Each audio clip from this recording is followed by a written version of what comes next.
Funding for the Iowa Girls High School Softball Championships is provided by The path to greatness starts early. The Iowa Farm Bureau believes in Iowa's youth and their pursuit of greatness. That's why we're proud to be the title sponsor of the Iowa Girls High School Athletic Union. Each student's effort is important, and when one rises, we all rise to a better Iowa. Whether you live in rural Iowa or in the big city, the Iowa Network Services family of companies and your local provider are working together to keep you connected by offering technology and business solutions like internet, data networking, and other business services. The INS family of companies keeping communities connected today and tomorrow. Fairway, along with Mondelez Nabisco, Wells Blue Bunny, and Frito-Lay, is a proud sponsor of the 2014 Iowa Girls High School Sports Championships. We congratulate all the schools and student athletes participating in this year's Girls High School State Softball Championships. Fairway, proud to care for the places we work and live. By Musco Lighting, the sports lighting specialist, providing lighting systems for you, your project, and your community. Mid-American Energy and their Energy Advantage programs are dedicated to increasing the awareness of energy efficiency in Iowa's homes and businesses. Information is at midamericanenergy.com. Mid-American Energy, obsessively, relentlessly at your service.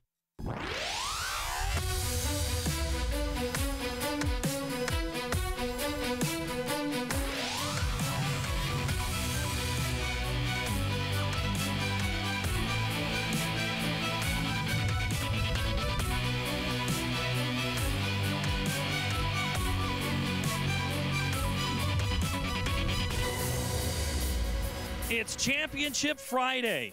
5 trophies. Looking for new homes. Who will take home the hardware here at Rogers Sports Complex in Fort Dodge? Will it be a squad that can wait out Mother Nature? That's what we're waiting for now, as the tarp has been pulled. A 3.5-hour rain delay on Thursday leads to a very late night, but hey, we're ready for 5 great games. We'll start in 1A with the defending champion Akron-Westfield Westerners and the Key Hawks. Good morning, everybody. Paul Yeager alongside Laura Leonard, and we start with a squad that is the defending champ. They've won 53 straight. This is a squad looking for another title to add to their arsenal. Akron-Westfield, incredible program right now. 5 seniors have had a great run, Laura. They're led by their pitcher. Yeah, Kayla Tyndall has done a great job for this team. She was an all-tournament performer a year ago, would like to do that again here in this tournament. She's very dominant in the circle, has a variety of pitches, but likes to go to that changeup. That's her favorite pitch. She is also very good when she gets to the plate. In this tournament, she's 5 of 8, hitting .625, a couple of doubles. She needs to have that kind of performance at the plate today. Key High was 20-60 over the last 3 seasons. They have turned it around. They're 34-9. They are led on a youth movement, and starts with the 8th grader, Kendra Cooper. Yeah, she has great composure in the circle. She has not been rattled at all here in this tournament. As a matter of fact, in the tournament, an ERA of .64, has 10 strikeouts in this tournament. Very good, almost untouchable, but she also has some pop at the plate. Coming into the tournament, hitting .493, 10 home runs. So for an 8th grader, she's pretty impressive. Should be a great game to get us started here this morning. It is a windy morning here in Fort Dodge. The rain has moved out and the wind is left behind. It's time to see who is playing for this ball game. Let's go to public address announcer Jim Stokes for today's starting lineups. Good morning, ladies and gentlemen, and welcome to Harlan and Hazel Rogers Sports Complex. In this 1A championship game between the Westerners from Akron-Westfield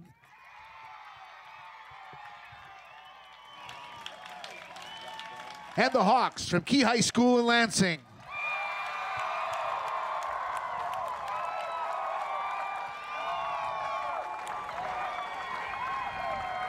Let's meet the non-starters. First, for the visitors from Akron-Westfield. Number 7, Jessica Hansen. Number 9, Bryn Van Eldick. Number 10, Danica Tyndall. Number 12, Courtney Waterbury. Number 18, Hannah Boney. Number 20, Sam Johnson. Number 22, Jordan Newbrand. Number 25, Michaela Swancutt. Number 30, Riley Schnell. And number 32, Trisha Frericks. Assistant coaches are Kent Johnson and Rachel Harris. And now the starters from Akron-Westfield. Leading off and pitching, number 11, Kayla Tyndall. Batting second, playing center field, number 34, Katie Johnson. Batting third, playing shortstop, number 6, Courtney Headland. Batting fourth and playing right field, number 21, Desi Oatmans. Batting fifth, playing third, number 27, Bailey Davis. Batting sixth and playing second, number 23, Dana Headland. Batting seventh and playing center field, number 5, Jordan Hansen. Batting eighth, the designated player, number 24, Bethany Eastman. Batting ninth, playing first base, number 33, Sarah Schroeder. Catching the flex, number 3, Ann Headland. The head coach of the Westerners is Mr. Todd Colt.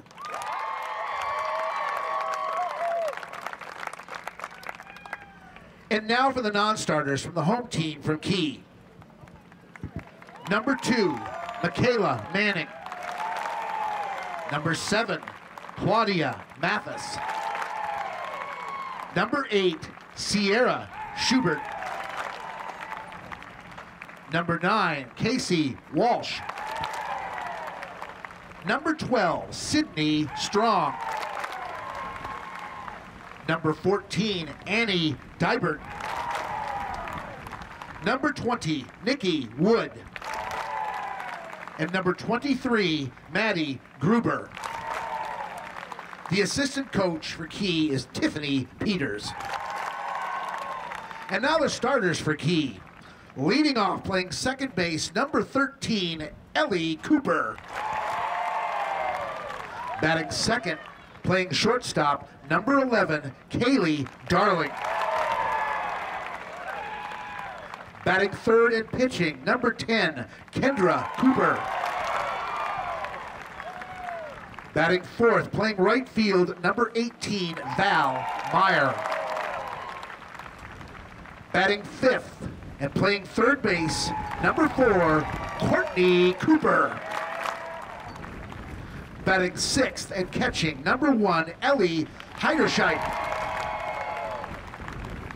Batting seventh and playing first base, number 17, Molly Walliser.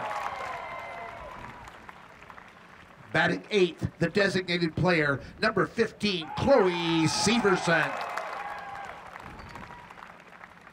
Batting ninth, playing center field, number 16, Jordan Kelsch. And playing left field, the flex, number 5, Nicole Vincent. The head coach for the Hawks is Miss Liz Hill.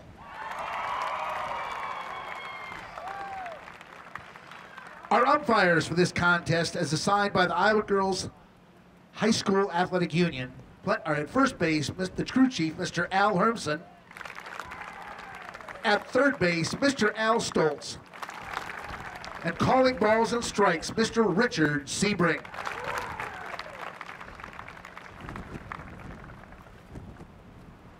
Ladies, let's play state championship softball. The fans are ready. The teams are ready. The field is ready. And Laura, we're ready. We're ready. We're ready, absolutely ready for state tournament softball. It's always an exciting day. It's a great day. The weather has turned out. Had a little rain yesterday, but looks like we're going to have a great day today. A little? A lot of rain That's yesterday. a nice understatement. 3.5-hour rain delay yesterday afternoon during the semifinal game. The last game last night, this morning, finished at 12:22 in 3A. That'll be a story we'll talk about later today. We have 5 games for you here on Iowa Public Television today. We start with 1A, and the classes get bigger as the day go on. But let's talk about Akron-Westfield. Here is their lineup. Kayla Tyndall will lead off. She's also their pitcher. Katie Johnson in center. Courtney Hedlund at short. Desi Altman's in right. Bailey Davis is the third baseman. Dana Hedlund at second. Jordan Hansen in left. Bethany Eastman is the designated player, and Sarah Schroeder is at first. Ann Hedlund will do the catching, but she is batted for in the lineup by that designated player. And this is a squad. If you look at stats aren't important to Akron-Westfield, Laura, as much as they are as executing and just playing the game. One thing that we've got to know and warn you about, there are going to be a lot of moves and stoppages in play that could happen by Akron as they set lineups, move players in certain positions. They are ready to play at every batter. Yeah, a lot of strategy happens with Akron-Westfield, and they look at the lineups. They do a lot of scouting. They look to see who's at the plate, and then they make their moves. And they only have 1 year's worth of work to watch Kendra Cooper. She's an 8th grader, and she is having arguably one of the best tournaments in any class, and in a year for that matter. She has a sister, a cousin, and a cousin. 2 of those are on the field of play. One is the coach. She is the cousin of head coach Liz Hill, and this is a squad that 5-46 over the 2 years of 2011 and 2012. Last year they were 15-14, and you ask anybody on this squad, Laura, and they'll tell you the youth has made the difference. It really has, and they have kind of built it from the ground up. And you ask the coaches, that's where it's come from. You ask the players, they say it's the coaching. New field for Key this year, and here's a look at their defense. Heiderscheid behind the plate. We'll talk about her in a little bit. We've already talked about Cooper. Walliser's at first. Cooper, Ellie is at second. Darling at short. Courtney is at third. And then in left, it's Nicole Vinson, Jordan Kelch, and Valerie Meyer. We're ready to play. Stepping in is the pitcher, Kayla Tyndall. She's a senior playing in yet another state championship game. And that first pitch is fouled off down the line. 200 straight away, left, center, and right here at Harlan Rogers Field in Fort Dodge. It is a little bit windy. It's sunny skies, 70 degrees. The wind is pretty steady at 15, but it is making gusts over 25 miles an hour. Goes with the changeup over the head, and it's now a 1-1 count. Well, I think if you get a ball up in the air, especially in this first game, and the conditions may change as the day goes on, but I think you're going to see some balls that might get up in that wind and sail out. Monday's tournament, as the pitch is fouled into the screen, Monday's tournament was a little bit windy, but the rest of the days did not have wind like this. Yeah, and you never know up here in Fort Dodge. It can change, and we saw it yesterday. It changes from 1 minute to the next. It was warm, it was nice, and then all of a sudden the clouds rolled in. We got the rain. Now it's a little chilly here this morning. Tyndall steps in on a 1-2 pitch. Swung on and fouled down the line. We'll do it again. You know, one thing with Key, and you look at their defense out on the field, they play in, not at normal depth, and that's something that I asked Coach Hill about. I said, you guys play in a little bit, they shift around, you can see them all looking in to see what the sign is coming from the catcher, and then they shift over to their positions defensively. So a little bit interesting, and I think it keeps the defense on their toes when they do that. It keeps them in the ball game. And that really would be how they took Linville Sully out of this tournament. They took away the small ball from that team. As ball 2, the pitch is high, so now it's ball 3, full count, and Tyndall has worked the count full to lead off here in the top of the first. No score early on. That's the pitcher, Kendra Cooper. Pitch is lined and fouled out of play.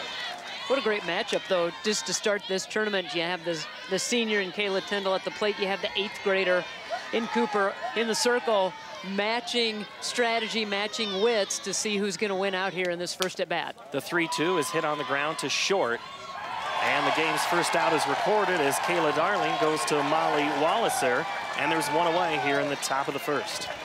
Good at bat, though, by Tyndall. She made Cooper throw a lot of pitches. You could see maybe a few nerves by Cooper out there in the circle, but she was able to battle back and get the out. And the keys to the game, Laura, for Akron-Westfield? Well, what they need to do is we talk about business as usual. They've been here before. They know how to win. Fly ball is going to get down and fall behind the shortstop, Kaylee Darling. It was put in the air by Katie Johnson, and Johnson's aboard here for the game's first runner and the game's first hit.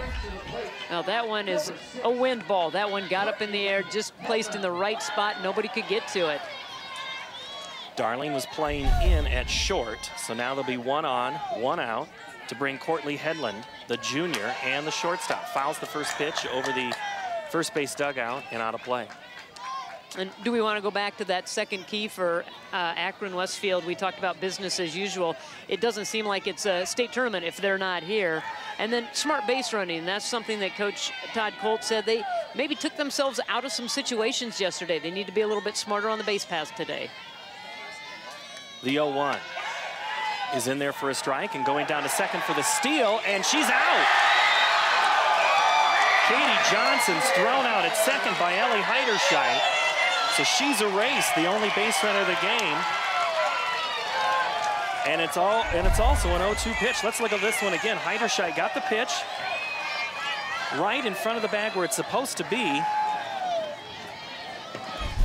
Boy, that was very close. Close and play. I don't know if Tyndall might have slid around that tag. She might have swiped her and gotten her out. And Headland strikes out. And Key celebrating early.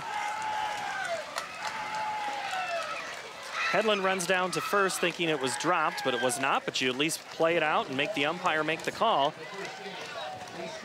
So the Westerners are erased here in the first. Let's take a look at that last out. It's a low pitch. It's in the dirt, but it is corralled. The umpire made the call right away for the strikeout. And 2 quick plays within 2 pitches as Johnson was thrown out. She's caught stealing. The play went 2-6 for the second out, and then Courtney Headland was the third out on a strikeout. So 1, 2, 3 go the Westerners. Key will bring in Ellie Cooper, Kaylee Darling, and Kendra Cooper to lead us off. There's your lineup for the Key Hawks in Northeast Iowa. They're a combination of Lansing and New Albin. Ellie Cooper, the second baseman. Kaylee Darling, Kendra Cooper, the pitcher, is their best hitter. Val Meyer in right. Courtney Cooper at third. That's a cousin. Ellie Heiderscheit behind the plate. Molly Walliser at first. Chloe Severson is the designated player. Jordan Kelch is also in the lineup she's in center field, and the flex player is Nicole Vinson. And there's a look inside the dugout of Key. And I'll tell you, Laura, they are playing like a team that has absolutely nothing to lose.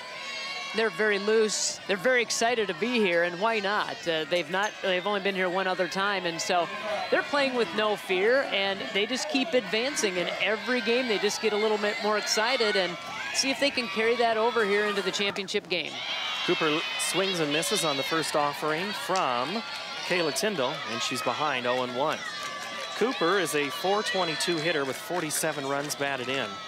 She bats from the left-hand side. Takes the pitch, swung on and missed it. She did just get a piece of it and knock it foul.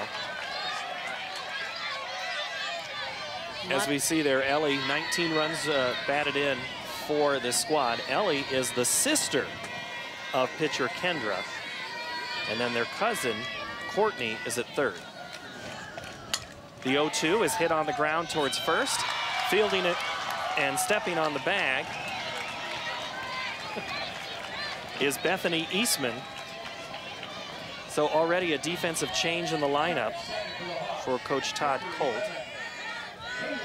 Well, we knew that would happen. We saw it yesterday. We saw quite a few changes yesterday in the semifinals, and it prolonged the game a little bit because there were multiple changes, but he was doing it to make sure he could give his team the best chance to win the ball game. He told us after the game yesterday, he says, hey, I don't have the 9, I don't have what they have in 5A.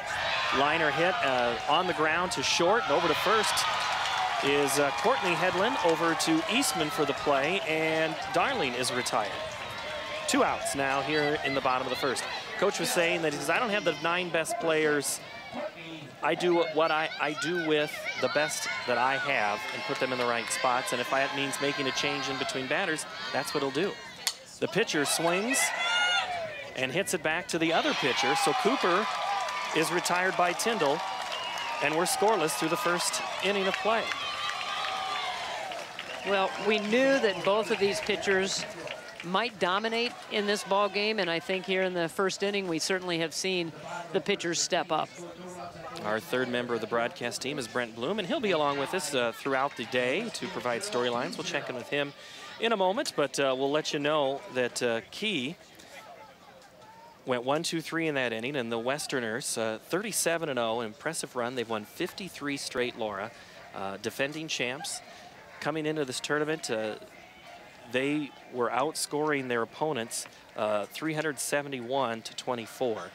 It's a potent offense. It's impressive. It's a potent offense and great pitching and defense as well.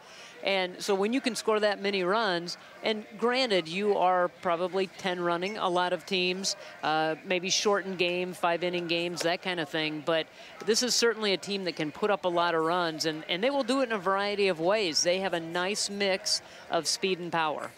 And I'll get into it. It's something that I've been looking at, and I think we talked about a lot yesterday, Laura, off air, was the strength of schedule. You look at Akron-Westfield's schedule, they didn't play a team that made it to the state tournament. Key played 9 games against teams that have come to state. So 2 different approaches, but I think it's a little different in Akron's case. They're just that good of a squad. They just keep reloading. And you look up and down their lineup, it's a nice mix of seniors and freshmen and juniors, and so they just kind of keep reloading year in and year out, as evidenced by their run coming here to the state tournament. Desi Oltmans' first pitch is fouled. So she falls behind. Bailey Davis and Dana Hedlund due up for the Westerners in this second inning. So we're at Harlan Rogers Complex on the north side of Fort Dodge. Very windy day, wind blowing from right to left. And the next pitch is high for a ball. 1-1. Oltmans, most of the time, plays that right field position. She did have a couple of changes done yesterday as she was brought in to play first base. Change up is hit and pulled foul down the third base line, and she's behind now, 1-2. Boy, she waited back on that one, but has already had her momentum out in front, so really couldn't get a good swing on that changeup. Otherwise, I think she would have dumped that to left field. The 1-2 slap down the right side. First baseman gets it, runs over, and makes the tag of the base. Molly Walliser retires Desi Oltmans, and there's one away here in the top of the second. Oh, very close over there at first base, as Walliser had to go and range into the hole and then stumbled a little bit as she was trying to get over to first base to get the out, but got over there and puts the first one in the books. The first pitch is lined through the hole for a base hit. Bailey Davis, the freshman, who was all-tournament as an 8th grader last year. Bailey plays the third base position for the Westerners, and already we're going to see a change here as Davis is going to get the hit, and then she'll be replaced as a courtesy runner. Courtney Waterbury. Waterbury, an 8th grader. What, another 8th grader? Another 8th grader. I mean, that's what makes me laugh about this team. You would think somebody that's won 53 straight's done it all with juniors and seniors. Yeah. Davis, a freshman. And Katie Johnson, a sophomore. And there's a couple of juniors in there. So impressive as Dana Hedlund.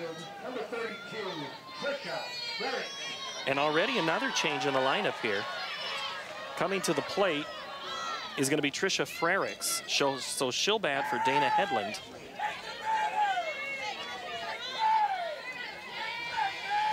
Well, this is strategy at its finest, and this is what Coach Colt does. He just looks at the situation, sees what the defense is going to do, and makes that substitution. And we've already seen it a couple of times. You've seen the players stare at their wristband, and that's exactly what Frericks is doing right now. Coach Colt calls numbers for the plays, 254 or 118. And those players have a grid. Ball gets away from Heiderscheid back to the screen, and going down to second base is going to be the courtesy runner, Waterbury. I think she got hit by the pitch. She got hit by the pitch, okay.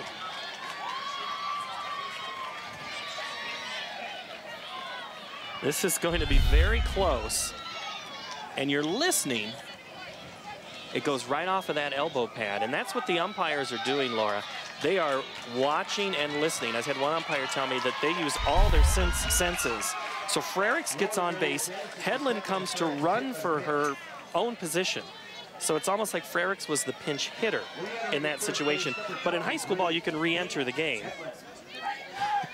Yes, and it's hard to keep track of, and it makes for a messy scorebook, especially when you're scoring the game for Akron-Westfield, because there will be multiple changes and multiple parts and moving parts. Jordan Hansen shows bunt. She's in the batter's box now. 1 out here. The pitch goes low. There's 2 on, 1 out here in the top of the second. The Westerners trying to put the pedal down and get a couple of runs across and get a lead. They started slow on Tuesday. Really put the bat on the ball yesterday in their semifinal game. Cooper's pitch goes high, and she falls behind 2-0. There's a situation, you already have the runner in scoring position on second base. Do you want to try to lay down a bunt and get 2 runners in scoring position, or are you going to hit away with Hansen? Fouled back into the screen. There's your answer. Yeah. She's hitting. And you never know with Coach Colt, does he play it by the book, or does he look at his little grid and go, you know what, we might try a slap bunt here. We might try a hit and run here. Who knows? It's not out of his realm to surprise people. Waterbury's at second. Frericks or Headland is at first. The 2-1 goes high to Hansen.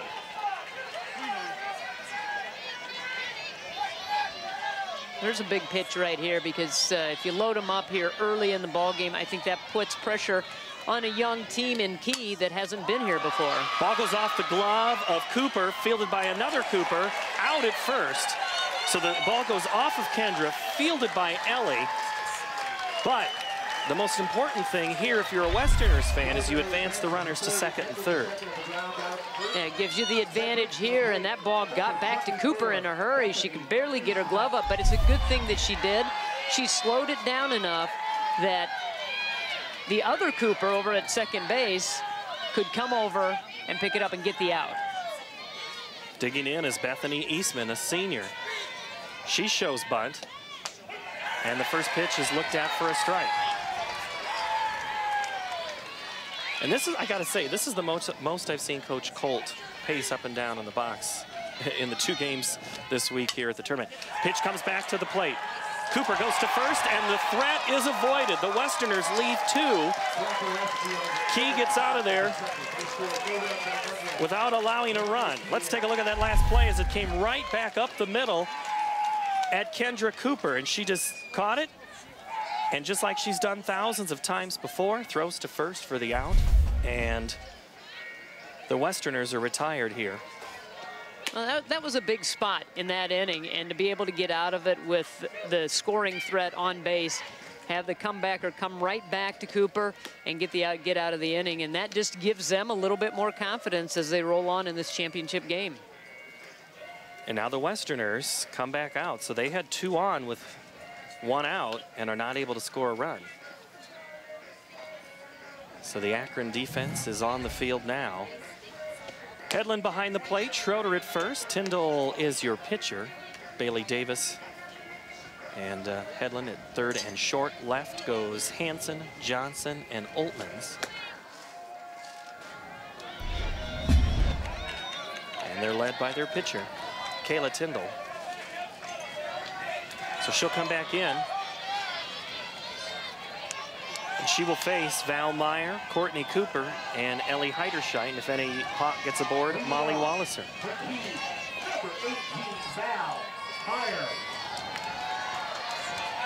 Val Meyer's had a really nice season this year. He's an all-district performer. Got that award earlier this season, and so stepping in, trying to get things started for Key. She bats .461 with 40 runs batted in.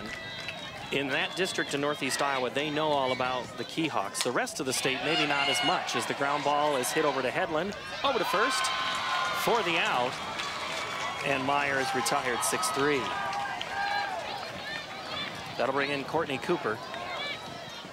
Now batting for the Hawks, number 4, Courtney Cooper. All these teams here at the state tournament have been very good defensively. And the keys to the game we'll get back to in just a moment for Key High and what they have to do to win. Well, what they need to do is they need to score early. They need to take these early innings. They got to get people on base, put a little pressure on this Akron-Westfield team. And then they need to enjoy the moment and be here. This is the first time they've been in the state title game. They need to enjoy it, play loose like they've played all season, and then into regional play and getting into the state tournament. That, I think, is what's been a big factor for them, is that they have just played loose, and whatever happens, happens. They just let it go, and they continue to play and knock out hits and wins. The 0-2 pitch is high. It'll be 1-2. And that's what every coach wants. He wants your team to play with, just like it's a game where there's no score and it's just you playing with other girls. But that we know that reality is very hard to achieve in a state championship game. You know, it's easy to achieve up until this game when you're playing for the tournament title, the state title, and then you start thinking about a few other things. But I have a feeling with the youth on this team of Key, I don't know if that pressure will be there as much just because of their mindset.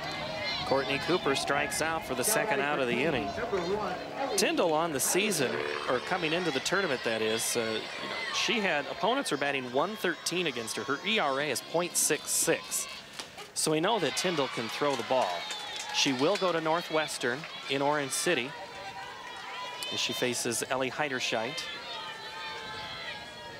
And Tyndall is up 0-1 on Heiderscheit here in the second inning. The pitch. Over to third. Bailey Davis throws to Sarah Schroeder, or to Beth Eastman, that is, and the Hawks are retired. 1-2-3.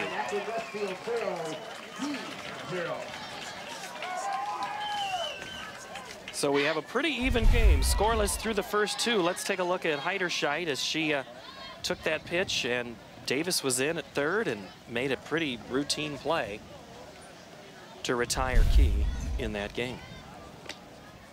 Well, and that's, you know what, a lot of it comes down to defense, and I would say most of it comes down to defense. You've got to make the plays, and one little slip up may cost you. All right, the third member of our broadcast team is Brent Bloom, and he is alongside the field here. Let's check in for our first report of the day with Brent Bloom. Thanks, Paul. I'm here with the Akron-Westfield folks, and they have what they call the Fab Five at Akron-Westfield. Their senior group of girls, since they've joined the club as 8th graders, have gone a combined 183-6. They've won 3 state championships, looking for a 4th today. Not to mention they're good at other things. They made the state tournament in basketball. They just finished 3rd in the state golf tournament just a month ago. It's a special group of girls trying to cap off their legacy today in this Class 1A title game. Guys? Well, they're part of that 53 straight win run. They won a state championship last year. They won a state championship in 2011, in 2010, and they were fans in the stands in 26 and 2005. So they know how to get from Akron and Westfield to Fort Dodge. The car is almost on autopilot to get here as we begin the top of the third for the Westerners, and batting first is Sarah Schroeder. Well, year in and year out, you look at the rankings, you look at the standings, and then you look at the regional pairings, and then you just figure that this is a team that's going to get here. And it would be abnormal if they didn't. They beat Clay Central of Everly and Lamar's Galen Catholic and Newell Fonda. Newell Fonda, who's no stranger to coming to Fort Dodge. Yeah. I mean, they beat a good team there. And you and I looked through the record books, and it's interesting throughout the years to see what teams are repeaters and what have the good tradition in their softball programs. We're going to say that Schroeder was hit by the pitch, and we're going to have a umpire conference. Here's another look at it. Pitch is up in the zone, and you could argue that it hit the bat, but it didn't sound like it hit the bat. And she did flex her hand a little bit. Now, I don't know if she was trying to sell the umpire on the fact that she got hit, but it certainly looked like it might have glanced off of her hand. Home plate umpire Richard Sebring made the call pretty much right away. Al Hermson's at first, Al Stoltz is at third, and they are huddling at third, and they're going to award the base. They're going to say that Schroeder was hit by the pitch. Another look from our first base camera, and boy, you can't tell it there either. But the call is made and the play stands, and now Liz Hill is trying to get an explanation from home plate umpire Richard Sebring. She's saying that went off of her. They said... I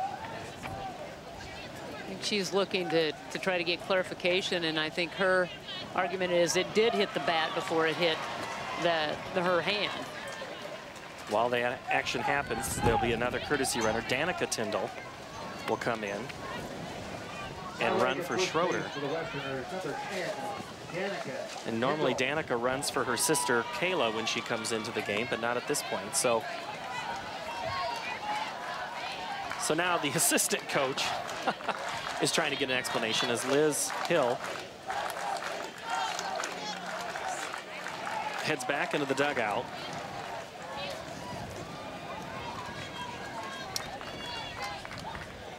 As we mentioned, Liz is does not work in the Key district other than to coach softball. She works in the West Union district about an hour away and drives that hour each way to coach the squad. She's a special ed teacher at West Union, played at Mount Mercy from Vinton Shellsburg, outstanding player at both of those schools. And you could make a case she's an outstanding coach early on here, what she's been able to do with this program. Well, you talk to these players, and they all give credit to her for helping turn this program around. And obviously, for her to drive an hour each way every day, she's dedicated to this program, and it shows. And the players that we talked to after the game yesterday told us that it's all because of her is why they are here, and they will do whatever she says. Coach says jump, the kids say how high.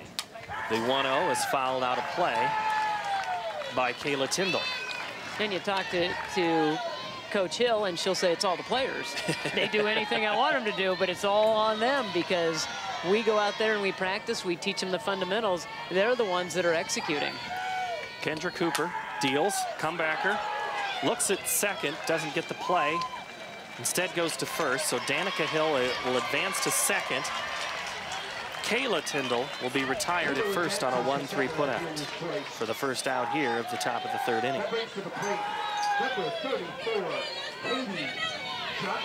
Well, that's one where you think you got to get the first out at second base. You got to go ahead and make that play. You got the out, that's all right, but it does put a runner in scoring position.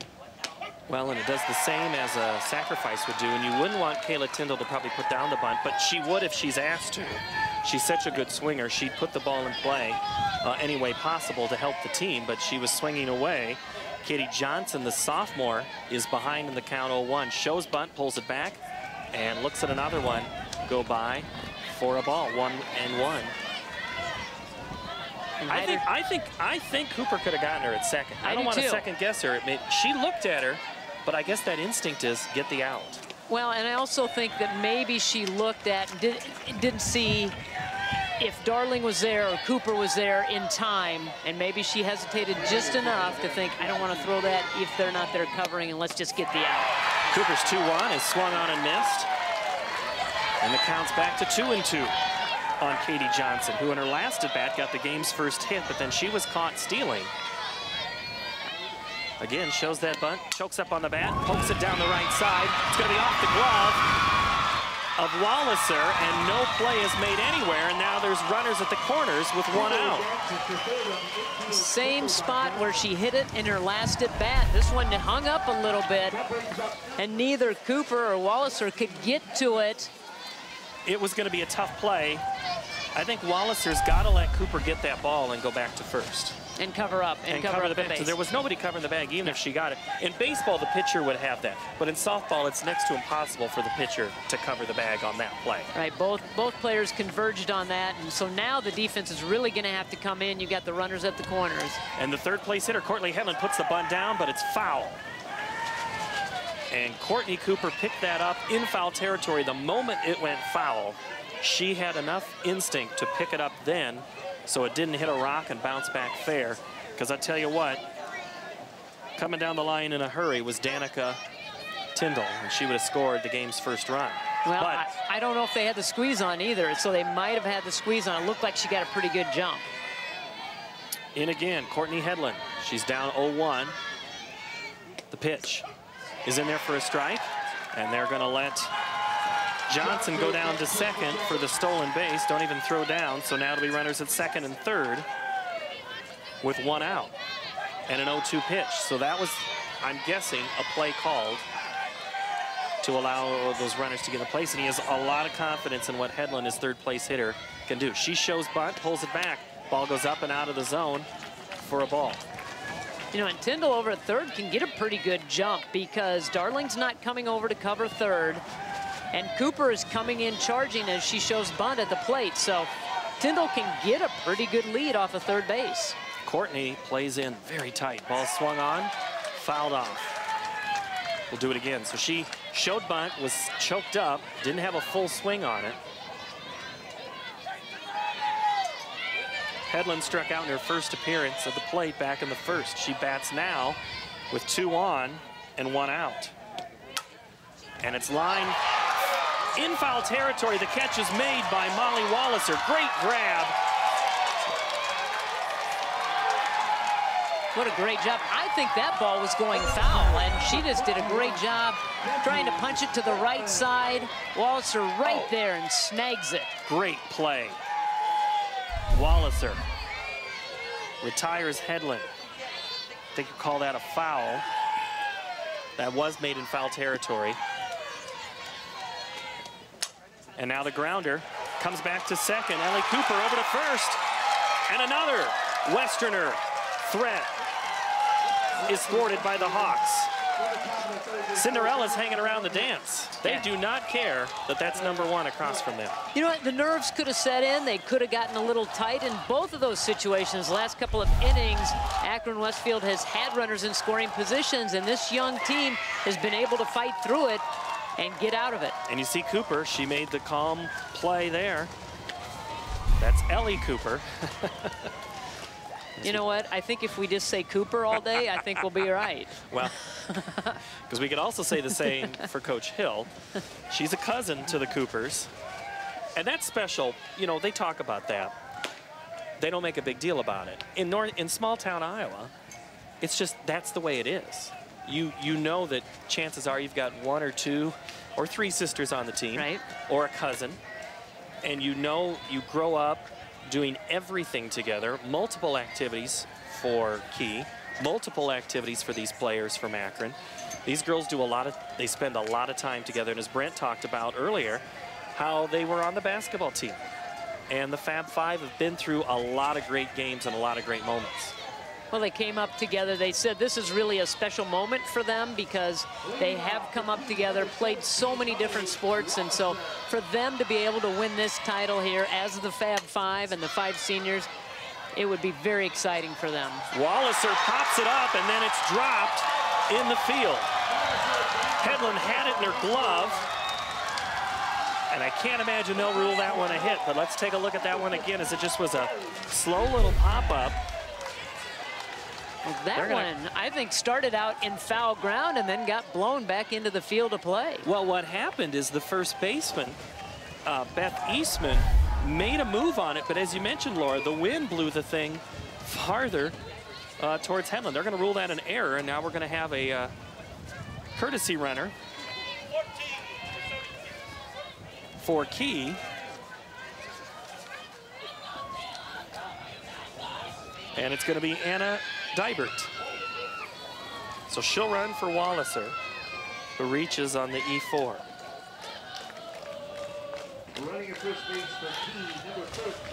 And we're going to have some defensive changes here as well. Looks like Riley Schnell is going to come in to second base, and Dana Hedlund is going to move over to first. And this is what Coach Colt likes to do. He did this a lot yesterday in certain situations. He was trying to take away a bunt from Martinsdale St. Mary's. The leadoff hitter Schumacher, who had scored the winning run in the quarterfinal game for Martinsdale St. Mary's, was a very good bunter. So Coach says, I'm going to bring everybody in. And so he would make a move, just like you mentioned. And he did it again here.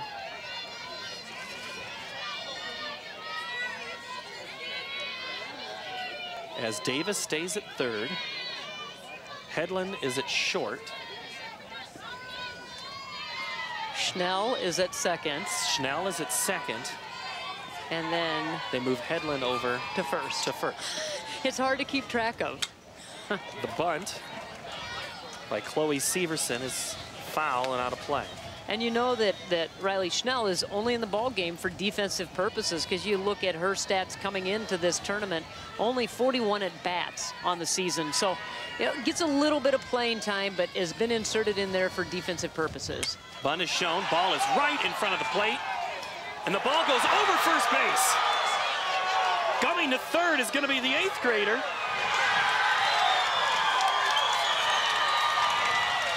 Dybert goes to third, and Severson stands on second.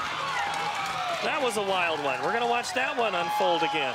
Well, that bunt was laid down perfectly. There's a whole lot of commotion in front of the plate, lays it down right between the lines, and then the throw sails over Schnell's head into right field. And I think Dybert, when she got to second, she held up, and Coach Hill was waving her around, and then that throw came in. It was offline.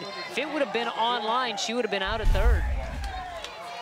So that'll bring in the 9th place batter, Jordan Kelch. And there are 2 on, nobody out for the Keyhawks.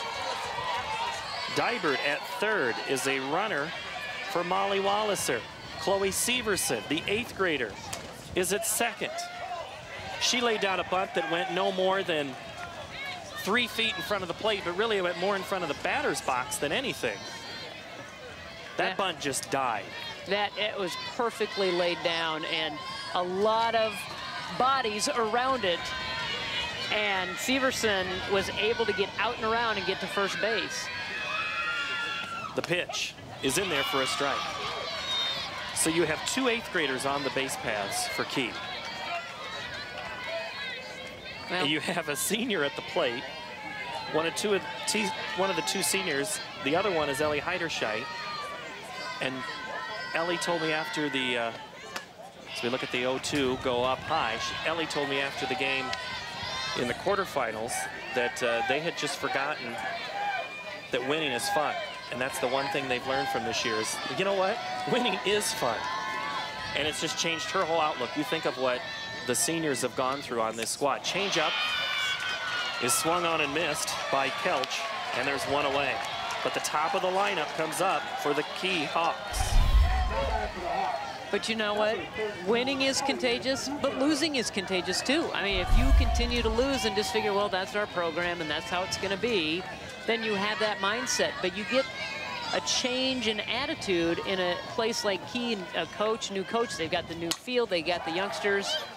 Ground ball coming home. Dyert's going to score the run.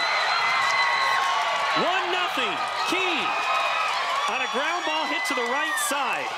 I think Dyert even was hesitant to go, but Ellie Cooper, look at this one, Laura. Right back to the in-playing second baseman.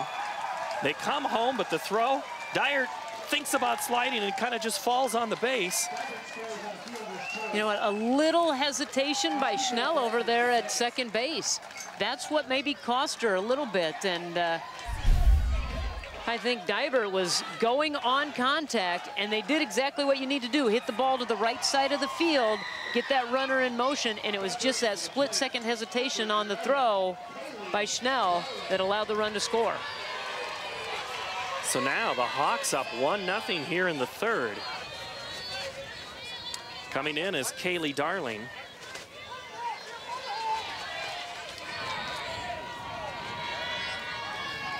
Darling, another one of those seniors who in most of their high school career have not experienced winning. They were 5-46 over the 2011 and 2012. They were 15-14 last year, 34-9 this year, looking for win number 35 for a state championship. As the pitch, the count's now evened up at 1-1 strike. You know, and she's a player, softball players, we see her playing here for the title, but she's going to go play basketball in college. Ball's coming home. They're going to get the out at the plate. Severson's going to be out 5-3. As Bailey Davis just stepped in through. She's playing in at third. And you got to be going the whole time, and it was a pretty easy play at the plate. Yeah, Severson went on contact, and so just as soon as the ball was hit, she was going, and that's something I think you discuss with your coach. Are we going on contact? If it's hit to the infield, if it's hit to the left side, right side, what are we going to do? And so there's some discussion that goes on between coach and base runners. We're going to have another defensive change. We're going to bring in Eastman back into the game to go play first. Coming back out is Schnell. And Hedlund will go back to second base. And Hedlund goes back to second. Got that all square? You should see my scorecard. That's why I'm using pencil. Coach Todd Colt, he's also the golf coach for Akron-Westfield. They were third in state. 6 players on this Westerner team were on that third place golf team. And golf runs right up next to softball. And Coach gets a little nervous when he can't start softball. There was a rumor running around here earlier this week that at state golf that he was going to take the pitching machine so that his players could get in some batting practice. He said, no, no, no, no. We talked about it, and I thought about it, but we didn't do that. And even the players said, yeah, coach gets a little nervous when we don't get our cuts in. But all of them are very good golfers. They, as you had mentioned, third in the state in golf. And I believe we asked Tyndall, I said, what did you shoot? And she said, well, it was probably my best round ever. I shot an 85. So, you know, that's very impressive. And I asked Coach what his handicap was, and he says, I'm very upset if I don't get under 80. Yeah, we're not playing with him. I'm not playing with him. I couldn't even do 80 on the first 9 holes. But let me give you a little situation here. Key has yet to have a hit. Tyndall's still throwing a no-hitter in this contest, but she trails 1-0 as the first pitch by to Kendra Cooper is fouled and out of play. No hits this inning. 2 errors, a strikeout, and 2 fielders' choices is how we get to this situation. As Cooper looks to help herself as there's runners at second and third. Ellie is at third. Kayla Darling is at second. Kendra, the pitcher, is now behind 0-2. Big spot for the 8th grader. An opportunity to knock in some insurance runs. 47 RBIs on the season. Will she get 48 and 49 here? The off-speed pitch is fouled up and on top of the dugout makes a nice loud thud right above the scorer's table here at Harlan Rogers Field in Fort Dodge. Glad to have you aboard this Class 1A championship. Paul Yeager alongside Lauren Leonard. Brent Bloom is here and our entire Iowa Public Television crew. Glad to have you here on this windy championship Friday. 1-0 Key leads. Kendra Cooper strikes out and the threat is ended. However, the Hawks push across to run, a huge run to take a 1-0 lead in this contest. Well, that was one of the keys we talked about. Score early, try to take some pressure off of yourself, put some pressure on Akron-Westfield, and so let's see how they respond. They are the veteran team. We're here a year ago defending their state title right now, and so down in the count, and would like to try to bounce right back. We're going to try to talk to head coach Liz Hill here in just a moment to find out what's going on with her. And she's a very excitable personality, real fun to talk to, and she is standing by with... Obviously, your team handling the moment pretty well. How would you characterize the start? Great. I mean, there's a lot of pressure situations, and we're able to pull through and hang tight. So hopefully we continue that and stay relaxed and play our game. What did you just tell your 8th grader in the circle there? Relax. She's doing great. All right, best of luck. Thank you. That's Liz Hill, her squad, the Hawks, up 1-0 as we head to the 4th inning. Brent Bloom, thank you very much. And it's the 2nd trip to state for Key in softball. The first one was back in 2002. First one for this squad. But Key is no stranger to the hardball at the state tournament. Key baseball, long known for their tradition. 8 state titles for Gene Schultz. There are a couple of players on this team that have some connections to Coach Schultz or players that have come through for one of those 8 championship teams, one of them being the catcher, Ellie Heiderscheid. Her father, Pat, was on the 84 squad.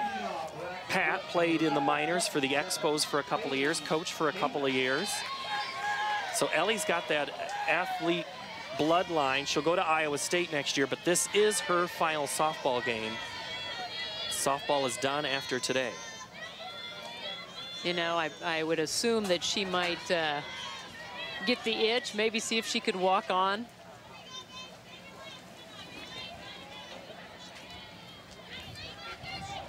They're waiting on our cue, and we're going to get going. So Kendra Cooper, sorry, go ahead, Laura, I interrupted. No, go ahead. All right, so we're going to start the fourth. 1-0, Key leads. And the first pitch is fouled off by Bailey Davis, out of play. 0-3-2 for the Westerners, 1-0-0 for the Hawks. I thought you were looking at Coach Colt's scorecard and his grid when you said that. I thought you were calling signals to the hitter when you said 0-3-2. Well, and he says that they haven't missed a sign this season because of the number grid system that they use. You know, a lot of colleges have gone to that, and I've seen that in quite a few college teams, that they do, all the players have the wristbands, that they know exactly what they're doing. Instead of going through a series of signs, they hear the number, they know what the combination is, what the indicator is, get back into the box and swing away. Liner down the third base line, 6 inches foul, and we'll do it again. Boy, just barely foul, too. That was hugging the line as it went over the third base line and just fell outside the chalk mark.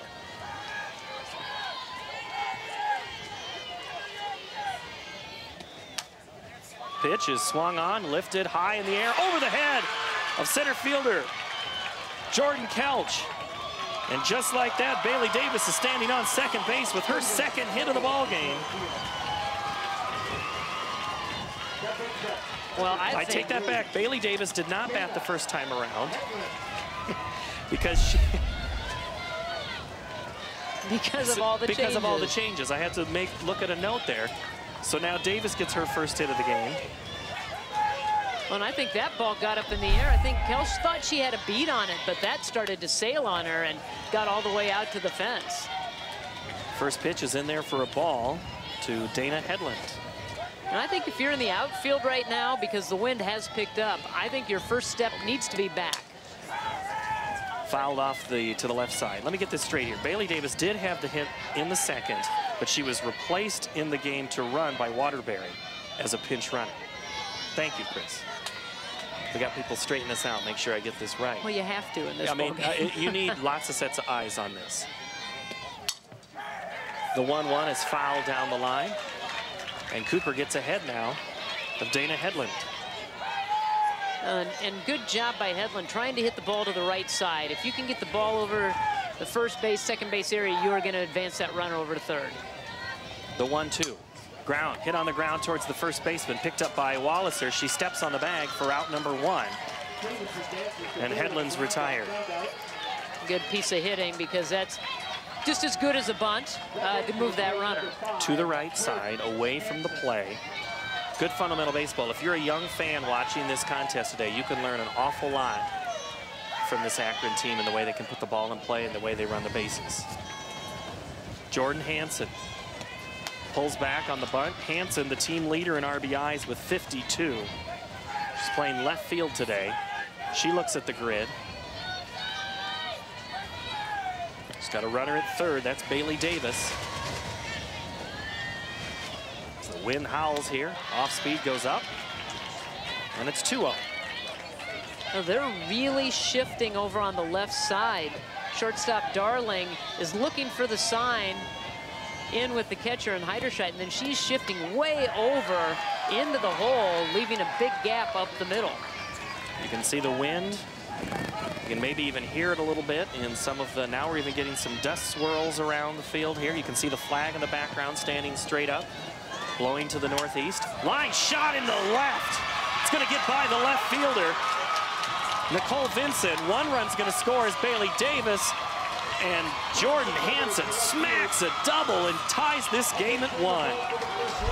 It's what a veteran team does. They get down by 1 run and they bounce right back in their half of the inning. And it's a couple of hits that have been able back-to-back. They've been able to push that run across, and a good piece of hitting in between those hits to move the runners along. Well, Davis thought for a moment it could be caught, but then she saw it wasn't going to get reeled in, so she just jogged right into first. Off-speed pitch comes in for a strike to Bethany Eastman. Well, and that smart base running, that was something that Coach Cole talked about. Have that smart base running. Wait on third base until you know it's going to be caught, because if it gets down, you're going to score easily anyway. Don't take that chance and try to cheat and get that extra step heading towards home. The 1-1, chopped on right in front of the plate. Fielded by Heiderscheit, down to Walliser for first, back across to third. Well, no play there, but the out is recorded. And Hansen goes to third on the play. Shows you how good Heiderscheit is behind the plate. Just hops right up, pounces on that ball, and makes a good, strong throw. Gets out away from the runner so she can have a good throwing lane.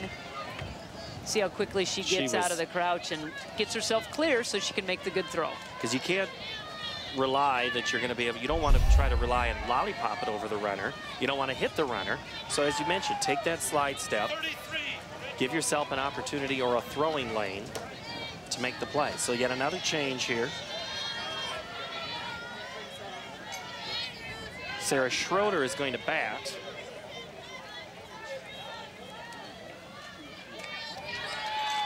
But Hansen stays at third. Hansen had the RBI double to tie it. First pitch is looked at for a ball.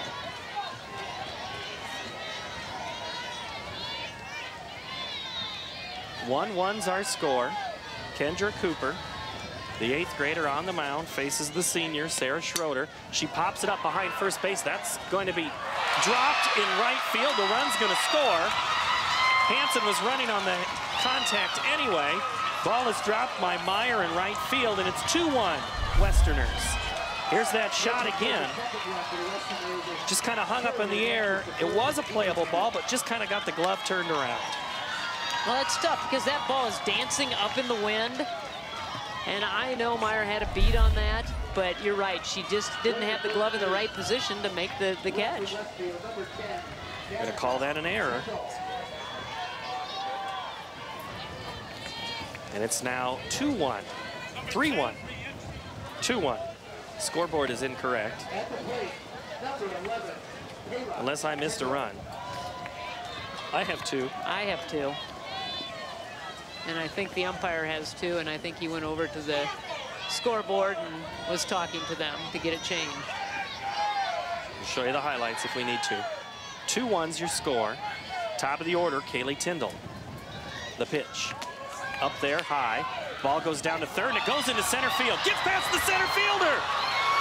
Couch. Here comes Danica, and Danica is going to score. Danica Tyndall, the courtesy runner. Now it's 3-1. Well, they don't have to change the scoreboard, and they set her in motion. Right on the first pitch, she got a great jump. That ball sails. And then Kelch backing up. That ball scoots underneath her glove, goes all the way to the fence. That allows Tyndall to come in standing up. So to show you how quickly the game changes, Key felt the game was in their corner when they get the run. We've only had 2 outs here in the very next inning, and it's a 3-1 ball game. Well, and that, again, I go back to the fact that Akron-Westfield has been here before. Now, not in many games have they been down, but certainly got down in this ball game, but bounced right back in their half of the inning and have added some insurance runs. So Tyndall is still at the plate. Her sister Danica scored a run.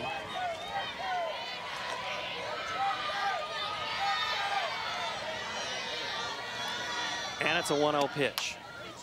Popped up, which is always an adventure in this wind, and it's going to drop in front of Kelch in center field.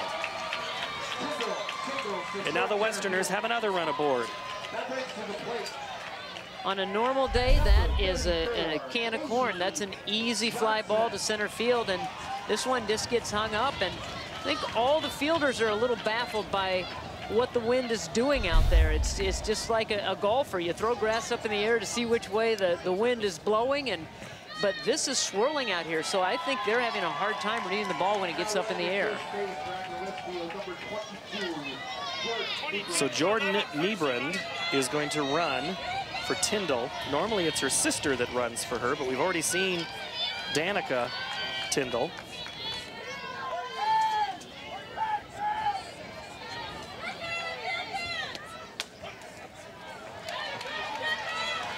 As it's a 1-1 count now.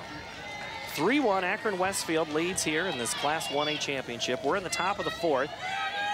The Westerners have scored all their runs, and the ball is lifted behind the place of the normal shortstop spot for another hit. And now the Westerners, they're not doing it with small ball. They're just connecting and putting it wherever they want. Well, that changeup hung up a little bit, and that allowed Johnson to get the bat out on it and just dump it into left field. You can see infield drawn in, and that one just floats, falls on the dirt right in front of the outfield grass. And that's one of those drawbacks of bringing your infield in so much, is that you leave yourself exposed in that normal shortstop area. Yeah, you have advantage goes to the hitter a lot of times when you do bring that infield in. At the plate is Courtney Hedlund. She's 0 for 2, struck out and popped out, which was a huge play back there made by Molly Walliser back in the 3rd inning. She bats again here in the 4th with her team leading 3-1. There's 2 outs.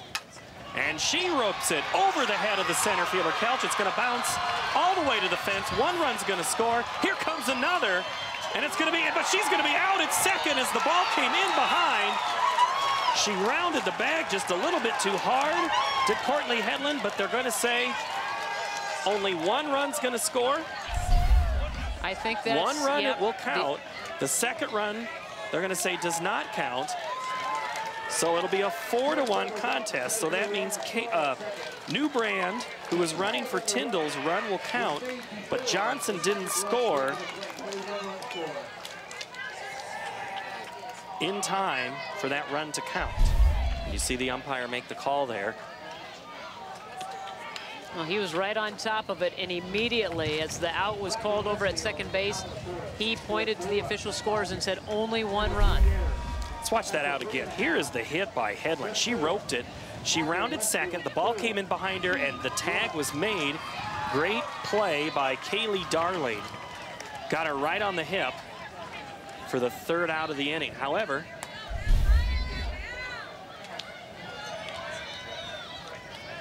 one run scores, and the Westerners score 4.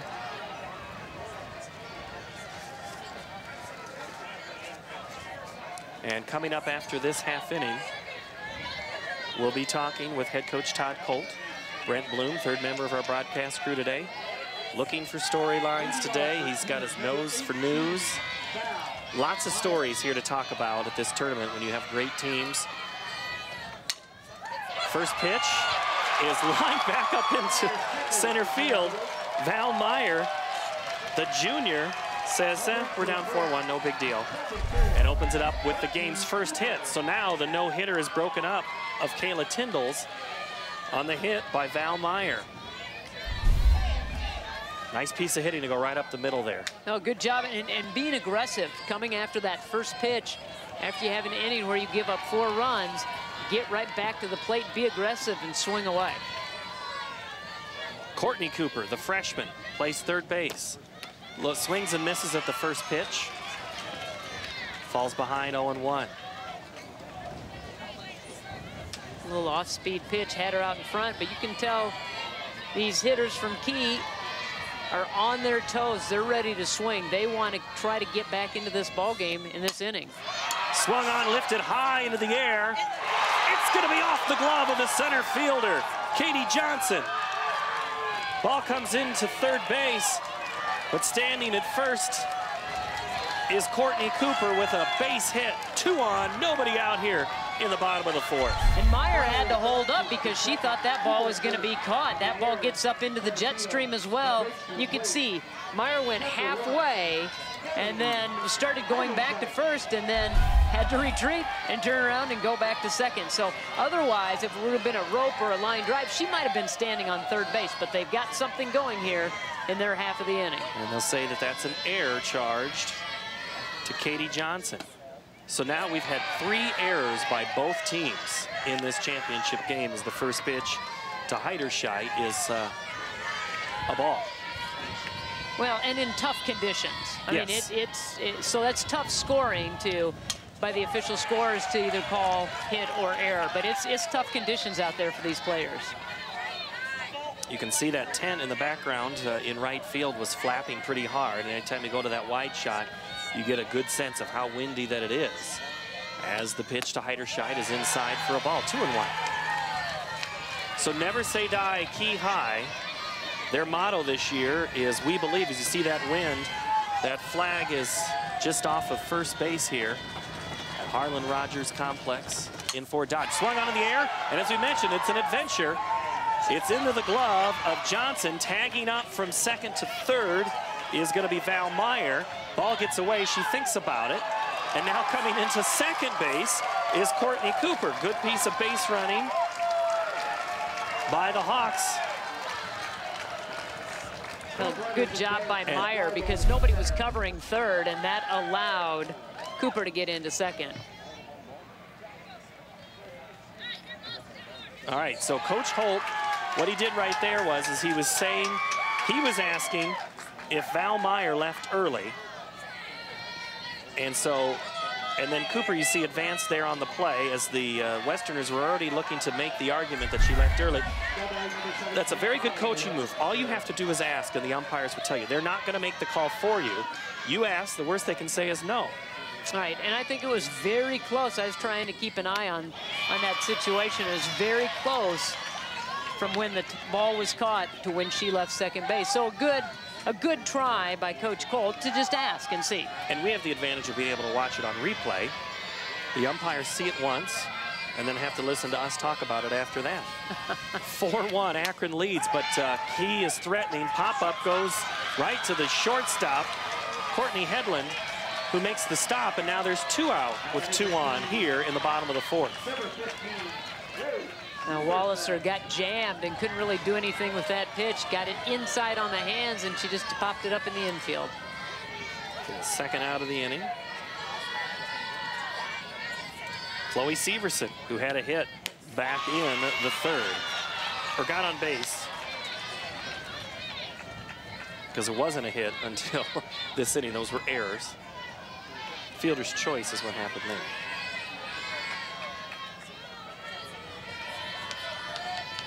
Severson looks at a ball low. Val Meyer is at third. Courtney Cooper is at second. 2 out here, bottom of the fourth. The 8th grader. One of 2 8th graders on this Key squad. Ground ball to third. Fielded, thrown out. Davis to Eastman. The Hawks leave 2. Threaten, but don't score. Well, you have to like the grit of this team, the way that they came out in that inning. Aggressive, got some runners in scoring position, put some pressure on, couldn't score. Let's go over to Brent Bloom. Here at Todd Colt, and Todd, big inning there for you guys. Score 4 in the top half and then hold off them in the second half. I think the defensive half was more important than the offensive half. And so I'm pleased the way we battled back from mistakes, and it's a great ball game. Definitely. Best of luck. Thanks. Back to you guys. Coach Todd Colt, Brent Bloom. Defense, I'm not surprised that's what he said. Yeah, he is about the defense and having a clean game and making sure that they don't make errors, because, you know, one mistake can lead to a second, and then that could cost you a ball game. And it doesn't matter how many runs you score. If you have those errors that let a team back in, it could cost you a state championship. And he knows it. He's been here before. As we talked about Akron, they're going for their 6th state title today.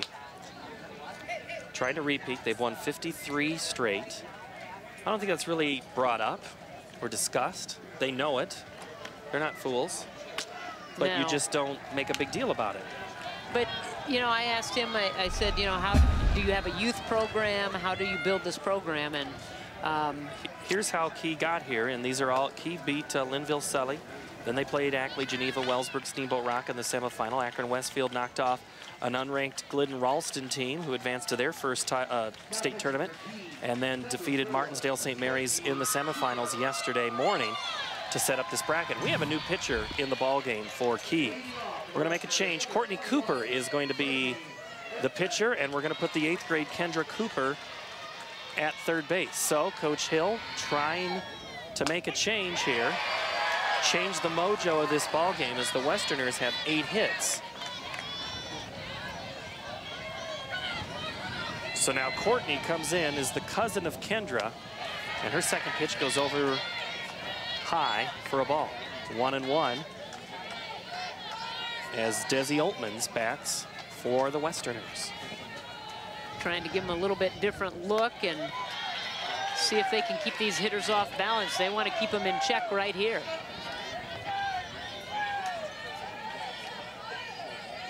Softball's different than baseball, where you don't go and change the pitcher as often, as Oltmans lifts it into the air, and that's going to be over Kelch's head. Ball comes into second, close play, but it's going to be a safe call. Oltmans in with a double. Kelch is having a tough day out in center field, and that's simply because of the wind, and that ball was laced right over the top of her head, and it looks now like Oltmans is hurt on that slide. I think she calls for time right away, and then you can see that she goes to the ground. She is standing there, or kind of in a catcher's position. Let's see if we can get a look at what happened. She did the head first slide. She might have jammed that. Okay, looks like she hit the shoulder of Kaylee Darling, kind of met shoulder like a good football play. As the wind, now she's going to have dust in her eye as the big gust of wind blows some dust from right to left. Courtney Cooper here, she's 12-5 on the season with 95 innings pitched. Her ERA is 1.91, and opponents are batting 187 against her. So she's no stranger to pitching. She comes in relief here and gives up a double, and now she faces Bailey Davis, who's 2 for 2 today.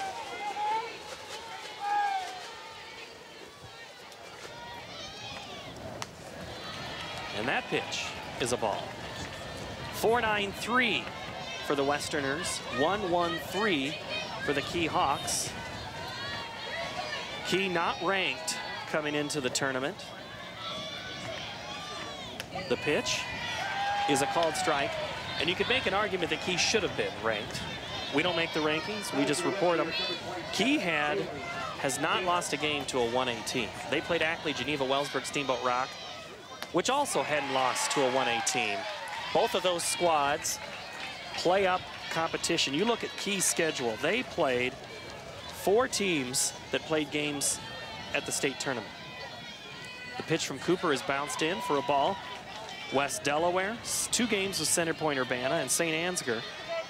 Key also played games against Benton, who was #1 in 4A but didn't make the tournament. Cedar Falls, a 5A squad, and Waterloo West, a 5A squad. Cooper's pitch is hit over to Kendra, and it's over to Walliser for the out. Davis stays at second, though. Now, Cooper did a good job of handling that ball. Took a peek over there at second base to hold the runner close, and then throws across the diamond to get the out. 1 away here in the top of the 5th. Batting is Dana Headland. She was hit by a pitch and popped out. And she has a called strike there.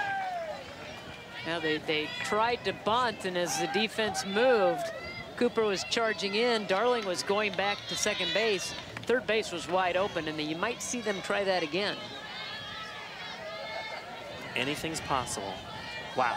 Cooper is standing 15 feet away. Ball gets away from Heiderscheit. The runner is gonna get over to third. Desi Oltmans. So now that kind of changes your play. Yeah, you've got that runner now 60 feet away. And Heiderscheid needs to do a good job of keeping everything in front of her. If the ball's in the dirt, she needs to smother it, not allow that runner to come in. Ball is fouled off. And the count will go 1-2. 1 out here, top of the 5th. And Coach Colt knew he had the play on. I think they were going to either safety squeeze or squeeze, but he kind of kicked the dirt after that one, knew they had a shot at it. Change up lifted in the foul territory, and the catch is going to be made by the shortstop, Kaylee Darling. Great hustle and play. She is going to play at the next level, as you mentioned, Laura, but she's going to play basketball. I said, why Rochester Tech? And she says, they wanted me to play basketball. She sounded like she was thrilled for the opportunity, and how can you not get a chance when you get a chance to play at the next level? If you have the opportunity to continue your career in whichever chosen sport, and a lot of these gals that are on the field today are multiple sport athletes, doesn't matter which one, if you can continue your career in college, it is truly a thrill. And so good for her that she's going to be able to go on and play basketball. Jordan Hansen fouls it off. Hansen with a big hit to get the rally started. She drove in the game's first run for the Westerners. And she hit in Bailey Davis, and then Hansen would score on a crazy play later in that inning. Akron got all 4 runs in the 4th. Threatening here in the 5th. 2 outs, 1 on. Hansen, the pitch. Swung on and missed. 2-2. I think a little momentum might go back to Key if they can get out of this inning without giving up a run, keeping it at 4-1. Line past the third base, off the glove of Cooper, into left field, and that run will score. Oltmans touches the plate to make it 5-1. That was a shot to third base, and that's why they call it the hot corner. Cooper right there in good position, but it was to her so quickly she couldn't get the glove down and get it in ready position to be able to field that line drive. Going on contact. So now Bethany Eastman playing first base today.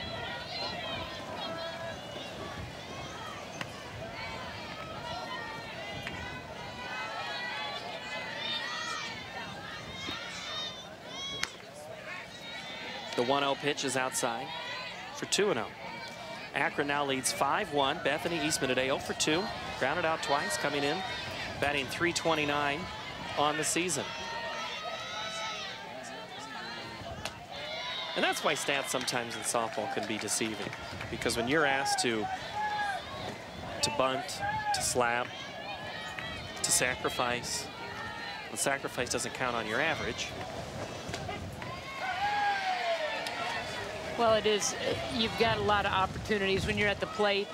You just have to do what the coach is asking you to do to help your team win. And so even though you might be a home run hitter, if the situation calls for you to lay down a bunt, you got to do it with what's best for the team. And I think that's what both of these teams do so well. They all play together as a team. They're not in it for themselves. They do whatever their coach asks for them.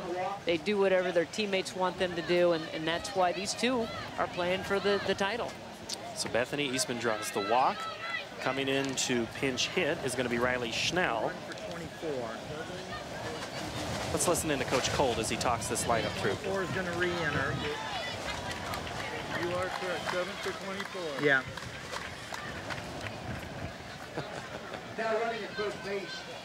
It's a lot to get through. I'd like to hear that again, just for the sake of, you know, the umpires know that that's going to happen. But they're trying to keep a scorecard too.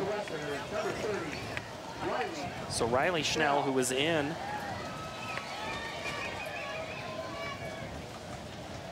We had 30 came in once. You took her out for 33 and 10. Right, now 30 is going to re-enter. Yeah, yeah, she's re-entering.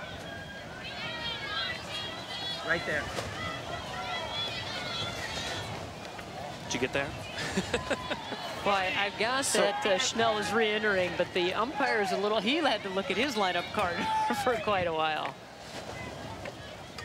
And I'll tell you, yesterday in that semifinal game against Martinsdale St. Mary's, I'm pretty sure he made 20 different defensive and offensive changes during that contest.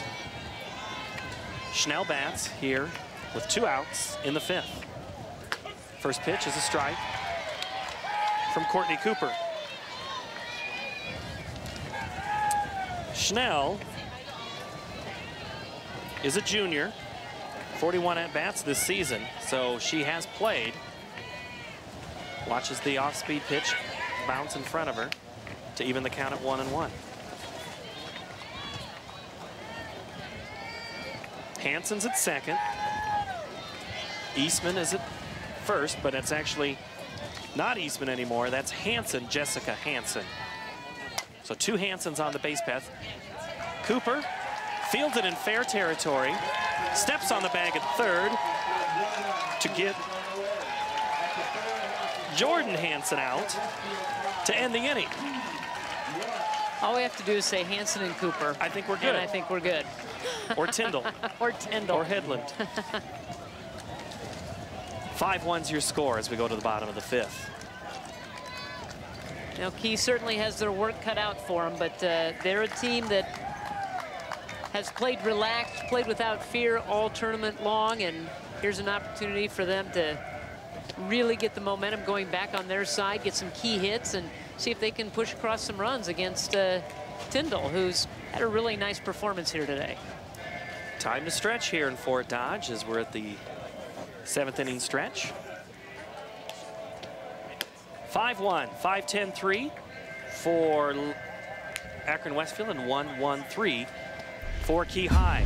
Hey, enjoy IPTV Sports everywhere you go. Join us in the conversation. Follow us on Facebook and at Twitter. And use that hashtag IPTV Sports if you're watching today, or tweet us at Iowa Public TV. As you get a look inside the dugout there, fans have been posting their pictures. I've seen quite a few selfies this week. Laura, I haven't seen you take one yet. Oh, I will at the end of the night. End of the night. Mark that down, everybody. End of the night after 5 great games of softball. And we hope it's not morning when we finished. We were here last night till 12:22 when that final 3A game wrapped up, and back at it here at 10 a.m. So this crew, first pitch is fouled off by Jordan Kelch. Talk about the crew, the grounds crew. We had that 3.5-hour rain delay. They tarped the fields. They were first called off because of lightning, and they were able to get the tarps down before the heavy rains hit. But there was a lot of ponding in front of the dugouts, but the fields were in great condition. Then they tarped the field overnight, and there was more rain here in Fort Dodge after 2 a.m. And they were able to start on time today on both fields. There is a consolation game going on just east of us here. We're on Matera Field, and the INS field is where the consolation game between Martinsdale St. Mary's and AGWSR is taking place. So the crew able to get this field in condition, which is no small task. There were no more than, or no less than 20 guys and gals working to clear that field last night and then this morning. I'm not sure how many bags of diamond dry they went through, but they went through a ton. They were out here raking, they were shoveling, they were spreading that diamond dry, and have this field in fantastic condition. They already planned to tarp the field before championship game because they want to make sure, as Kelch is erased on a strike out there, she swings and misses for the games, or for the innings first out here in the bottom of the 5th. They tarped the field a couple of years ago. They had a Wednesday night where they got 8 inches of rain in Fort Dodge, and then Thursday night they had 7 inches of rain, 15 inches over 2 days, and only had a 30-minute delay on Championship Friday. So this field can take water, and the crew knows how to take care of it when it does fall. And I think that's why the girls' union likes coming up here, because they do such a great job. They know how to get this field and all these fields ready for tournament play, and especially on the championship day. And this has always been a great grounds crew, and that's why they continue to have it up here at Harlan Rogers Field.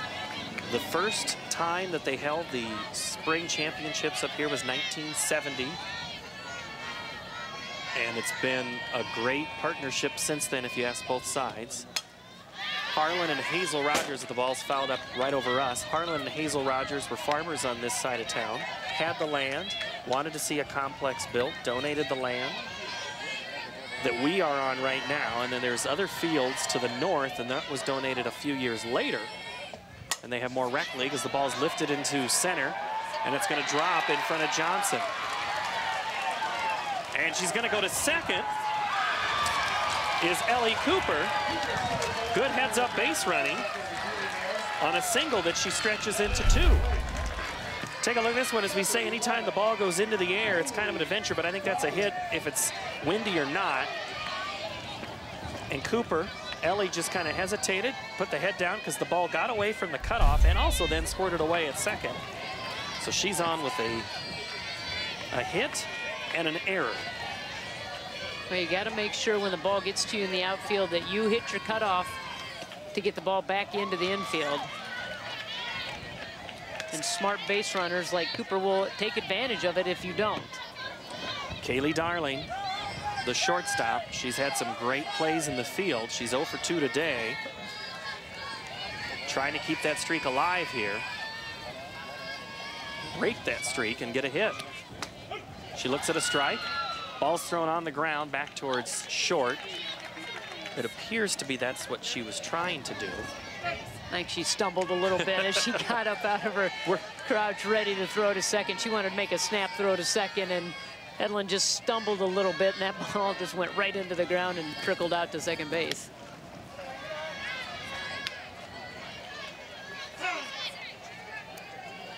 The plate now, that plate was dirty from the previous play. So we got the runner at first. That's Ellie Cooper, the sophomore, who's now still playing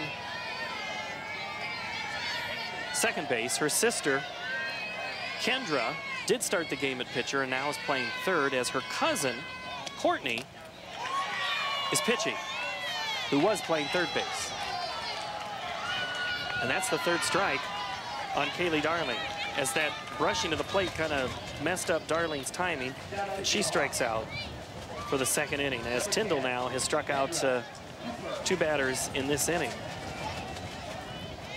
Has done a nice job of really making sure that these hitters are off balance, doing a nice job of mixing things up as far as speeds and location. First pitch to Kendra Cooper is swung on and missed for a strike. Coming up here in a little bit, we're going to show you how we got to this point, how we scored 5 runs and 1 run, as Akron leads 5-1. In case you're just tuning in, whether you're watching us online at IPTV.org or over the air, we're glad you're spending part of your Friday with us. Softly hit back to the pitcher, Tyndall. She underhands it to first. Cooper's retired. She made it a little closer than it should have been. She was going to make sure she got the ball over to first base for the out, and Cooper was really digging to get there. All right, let's find out how we got to this point as we take a look at your first part of the game highlights. Key got it going. It was a couple of errors. They didn't have a hit in the inning, but they were able to score on a courtesy runner there by Diebert. And then Akron-Westfield, the very next inning, comes through with some huge hitting. Started with Bailey Davis, and then Jordan Hansen scored. And then there's going to be a throw, and Schroeder is just going to keep running, and she scores on the 3-base error. She just kept running, and then she's thrown off.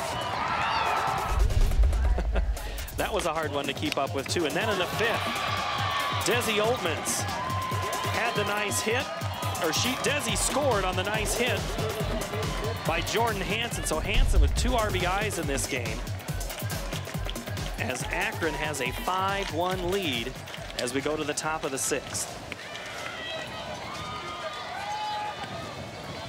And they start right off at the top of the order, so looking for a few more insurance runs.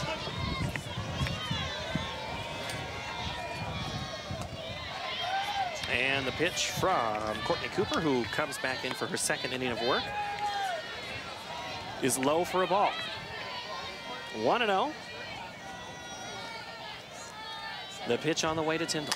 Popped up right side. It's going to be between second and right, and it's going to be just in front of Valerie Meyer, and Tyndall is going to be at second base. on a hit with an error. Normally you don't like to put the ball up, pop it up in the air, but as we said, it is certainly, every time it goes up there, it's anybody's guess as to where that ball is going to end up. And so Newbrand is going to come in again to be the courtesy runner. It's going to be ruled a double. Okay. And maybe they're starting to take some of the wind into consideration in their scoring. Well, I think that one was definitely a base hit. It was a hit. Yep. And then it did sneak by as Kelch could not get over to back up in time. And so all the way to the wall, and therefore Tyndall goes sliding into second. Katie Johnson fouls the bunt off. And even though the Westerners are up 5-1, they are far from over trying to score runs. There is no coasting for Coach Todd Colt. We mentioned he's the golf coach. He's also the athletic director, teaches math, used to be the baseball coach at Akron up until 1993 when his daughter, his oldest daughter, was in second grade and he went to coach second grade softball. He said, talk about the transition from going from baseball, high school baseball, to teaching second graders how to play softball. It's quite a transition, but he built the program that way. Katie Johnson puts the ball in play, makes the catch, is Jordan Kelch in center field to retire Johnson, and Tyndall cannot advance. I'm sorry, that's Newbrand who's running for Tyndall at second. And what Coach Colt told us is that they didn't really have a youth program in either of the communities, and he started the youth program, and he certainly benefited from that work that began in 1993. Well, he did. He started from the ground up with that youth program with his daughter, and then continued to get it to grow. And then I believe when she became a freshman, he took over as the head coach here. And so the story writes itself from that point. And when he got here, he had all the parts in place, and now he just has it continuing to reload each and every year. The pitch from Cooper is over the head of Heiderscheit, and moving up is Newbrand to third.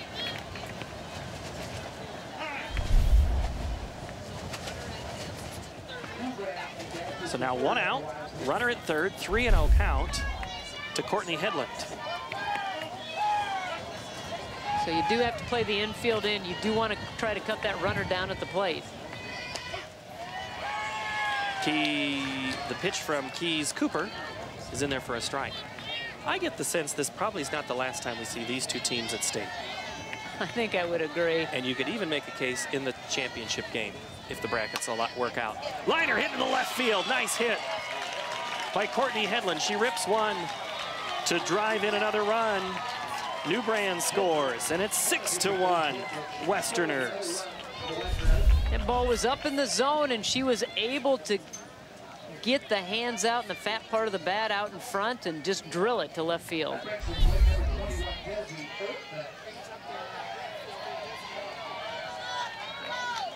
So the junior, Desi Oltmans, will step in with the Westerners leading 6-1.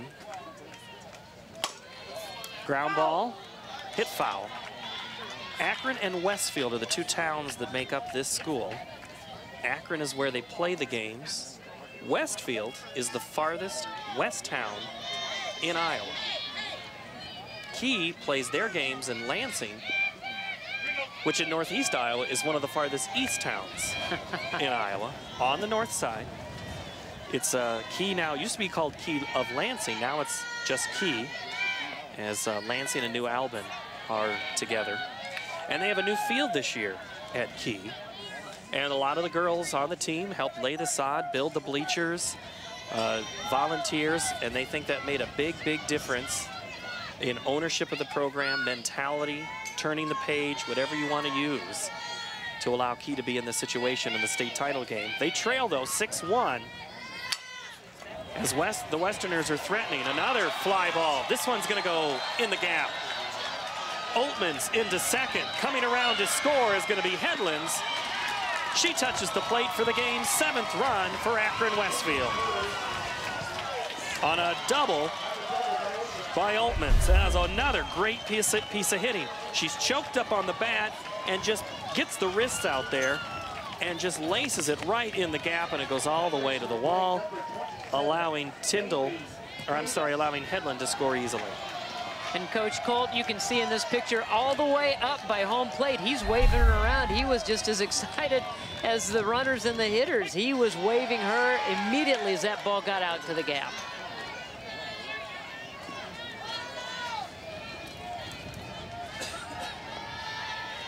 At bat now is Bailey Davis, the freshman.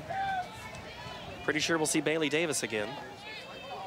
I think you're gonna, as we've talked about these programs now, the Akron-Westfield program pretty much set in stone. They just kind of keep reloading, bringing players up from the ranks from their youth program. Key has just started to build. They've got the good coaching staff there and these young group of players, good core of young 8th graders and freshmen. So you're certainly going to see both of these teams make some noise over the next few years.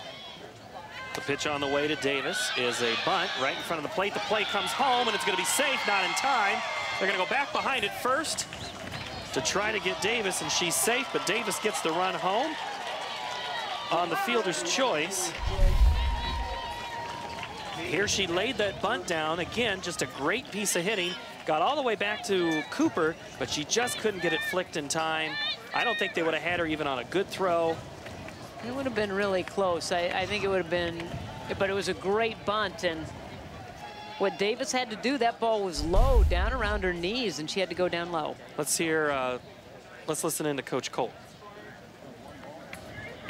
He's a man of few words. I've always said that when we told him that we were going to mic him up. And Liz is out talking, Coach Hill, with her group. She's just telling them to calm down. Yeah, I think at this point you just have to, you can just see, and she's a very emotional coach, and I think her players play off of that, and she just gets as excited as her teammates do.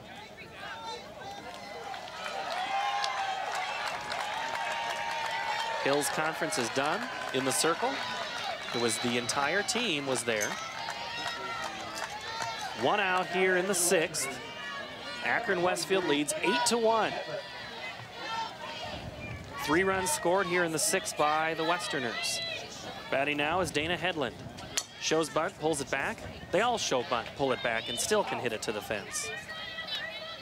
Well, I think a lot of times you do see players and coaches that teach that. Show the bunt. It helps maybe get the timing down. You can see the pitcher. You have both eyes on the pitcher instead of standing with the one eye maybe looking at him. She lays the bunt down, but it's going to go foul.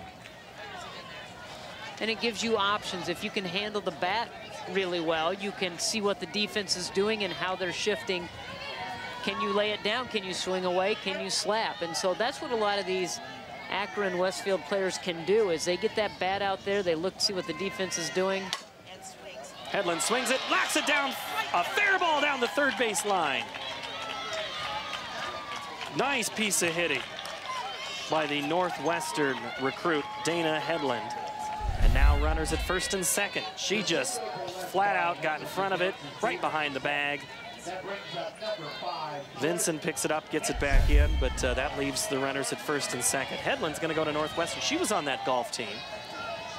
And her teammate, her pitching teammate as well, Kayla Tinda, will also go to Northwestern. It's a nice pickup for them up there in Orange City, that they've got a couple of very nice players coming in, and went to their website to look at their roster. Boy, they have a lot of incoming freshmen coming into that program, but they've got 2 really good ones right here that are going to step in and play for them next year. Northwestern does very well with a lot of the athletes from that part of the state. They recruit very well.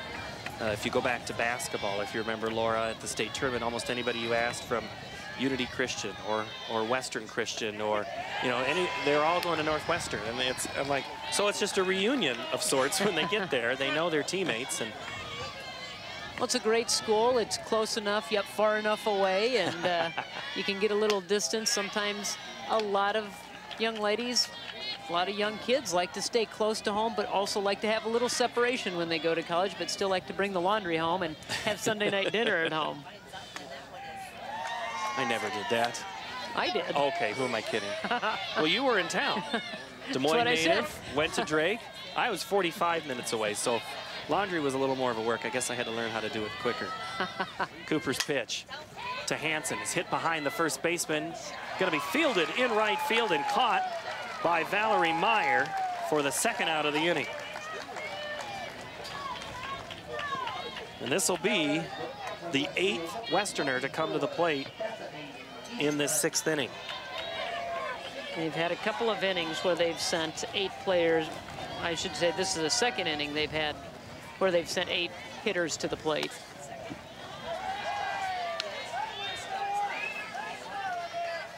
Eastman, she played first base, made a play in the quarterfinal game where she did the splits to get the ball at first base.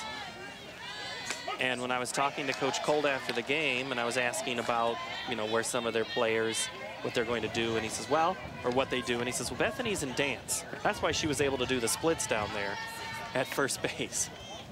Well, you got to have the agility over there at first base to be able, because throws are offline. You have to be able to shuffle your feet over there at first. You have to stretch sometimes to save your other fielders, and that's why you want a good athlete that knows how to be quick on their feet over there at first base. Second strike in there to even the count at 2 balls and 2 strikes. 2 outs here, top of the 6th. 2 on for the Westerners.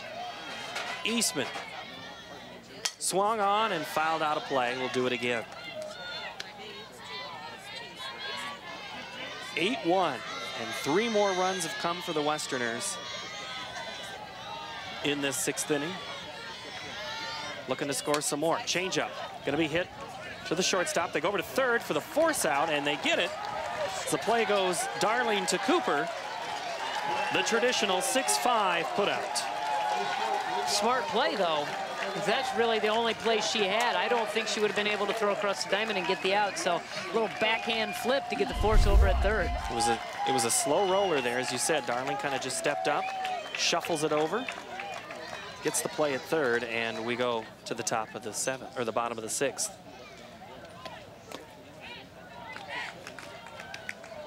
Enjoy all that the Iowa State Fair has to offer with Iowa Public Television. Watch Fair highlights August 11th through 16th at 9 o'clock. See Clifford, the Big Red Dog, at the IPTV booth.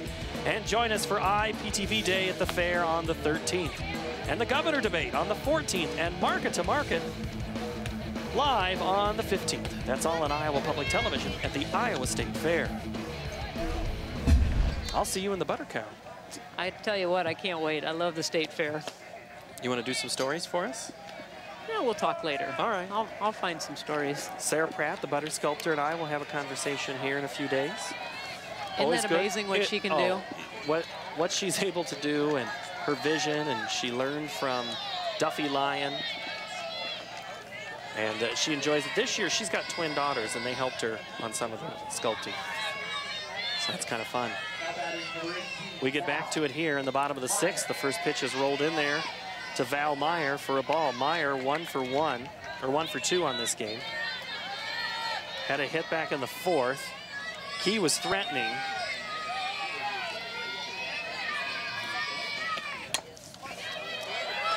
Hit over to third. Bailey Davis up and over for the out to Eastman to get the first out here of the 6th inning for the Keyhawks. Well, right now, I think Tyndall feels like she's in control of this ball game and really pitching with a lot of ease and a lot of confidence.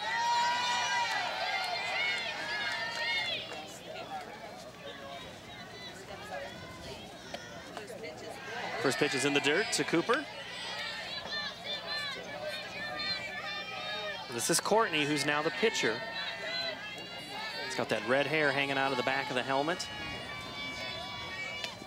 Swung on and missed. She really likes to swing. She's got a great swing, and when she connects, she really sends the ball flying. Keys left 5 runners on base in this contest, and I don't know how many. They were lucky to get that run in the 3rd. They did it on errors and only have had 2 hits. So Akron has really not opened up the door much for him in this contest. And you thought when they scored that first run of the ball game, you thought maybe that momentum might just shift to their side and they might hang on to it, but as we talked about, this Akron-Westfield team has been here 11 of the last 12 years. They know what they're supposed to do, and that one run was not as daunting as it may be to some other teams, and they were able to bounce right back and had a huge answer in their half of that inning. You know, sometimes you get into a state tournament game and whoever scores that first run, they're able to hang on because then the other team starts pressing and it's only one run. And you get into a mindset of we got to get that back right away and start making some mistakes, but not this Akron-Westfield team. Cooper stands in. First strikes out as the pitch is high, but chased it. It's a tough pitch to lay off when it's up in the eyes like that. That's her 6th strikeout of the game for Kayla Tyndall. And she just it's the second time she's struck out Courtney. Yeah, and then she just keeps dealing, and you could see she just kept going up the ladder with that one. And you're right, when that ball gets up in your eyes and you see it at that level, you just want to swing away at it. And it's sometimes tough to catch up to it. So if you're a coach anywhere in the state, do you pick up the phone when Liz Hill calls and wants to schedule her key team with you next year? You might make her call you a few times before you make that decision. You might want to think about it a little bit, but why not? You know what? I always figure in the regular season you might as well test your team and might as well play really good competition. And so yeah, if she picks up the phone and says, "Hey, let's do a doubleheader," or let's meet your place, our place, however you want to do it. Why not? Why not go up against a team and get some experience for your team as well? And that's true for any squad. I think you could look at the teams that are playing today.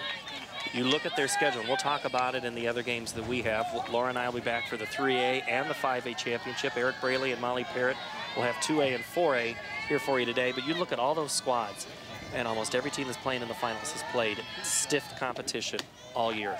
And a program all the time. Yeah, and we've talked to the coaches about that as far as wanting to schedule tough.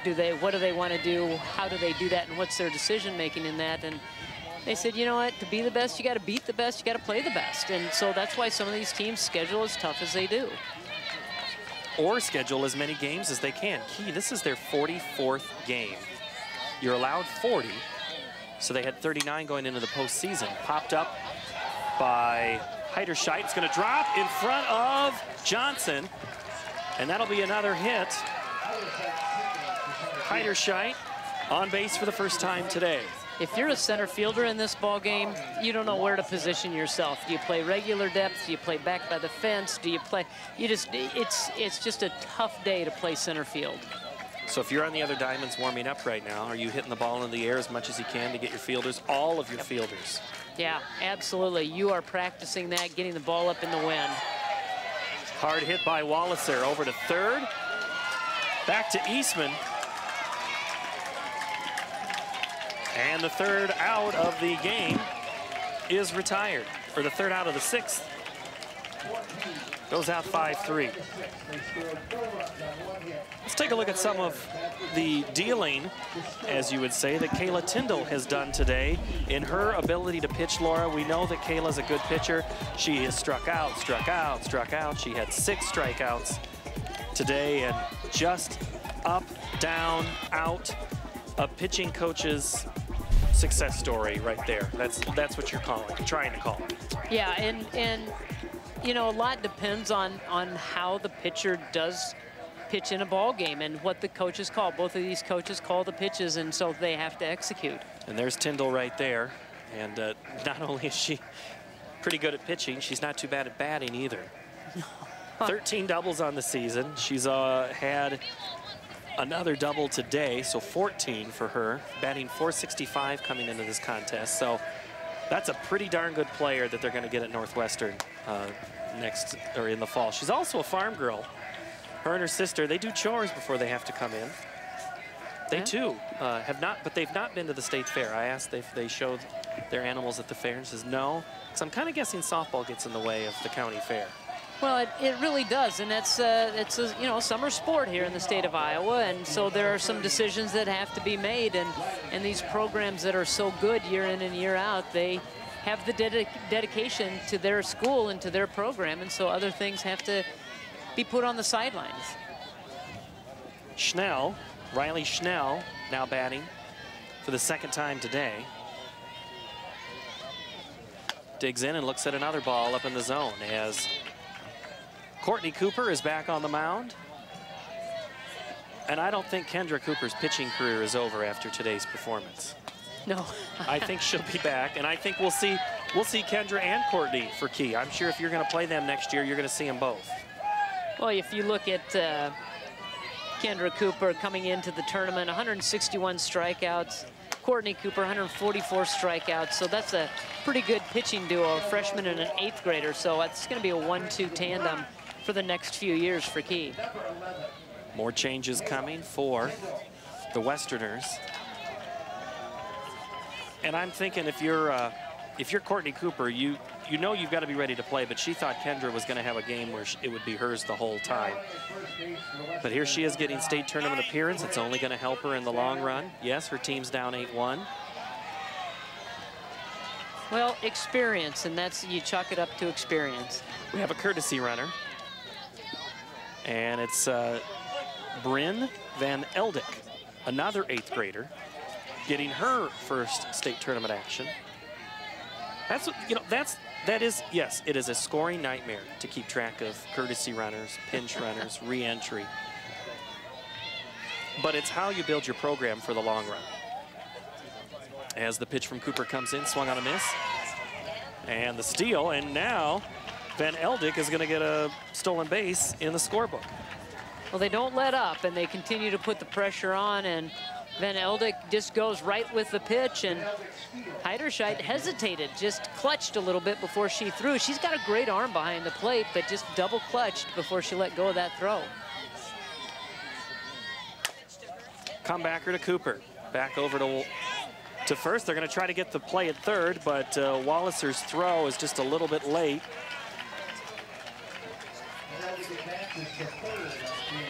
No, a good job of looking that runner back. Didn't hold her long enough, but did get the out.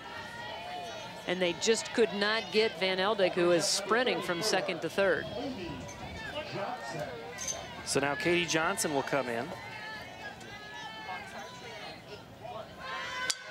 Bunt is laid down, and it's going to go foul.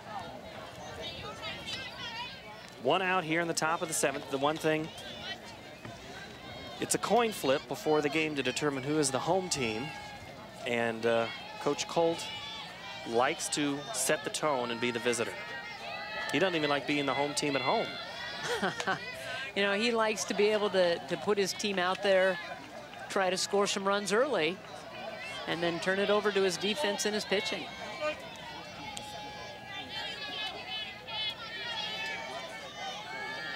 Johnson shows bunt, pulls it back, goes high. Did she offer? No. Thought for a minute she held out for the swing, but did not. The Westerners are on a streak of going 184-6. It's pretty impressive. 53 straight. They're 5 outs from their back-to-back state championship. Thank you. So now we have the check at third, and so now... You said, did she offer at that pitch? And so there was some conversation about it, and they finally said, will you ask first base? And the first base umpire said, yes, she went. Sometimes I think I'm seeing things. But then it doesn't matter as Johnson pokes it into right, scoring the run. So Johnson with an RBI. Just another great piece of hitting between the hole of first and second, right into right. Doesn't have to be hard, it just has to get down. She's done that all game long. Be able to punch that ball right in between first and second base. So now Courtney Hedlund, the junior, the shortstop. Courtney struck out in the first, popped out to the first baseman in the third, and had a single and an RBI back in the 6th. She bats in the 7th. Her team up 9-1. Pitches high, stealing, the throw down to second, not in time, and a stolen base for Katie Johnson.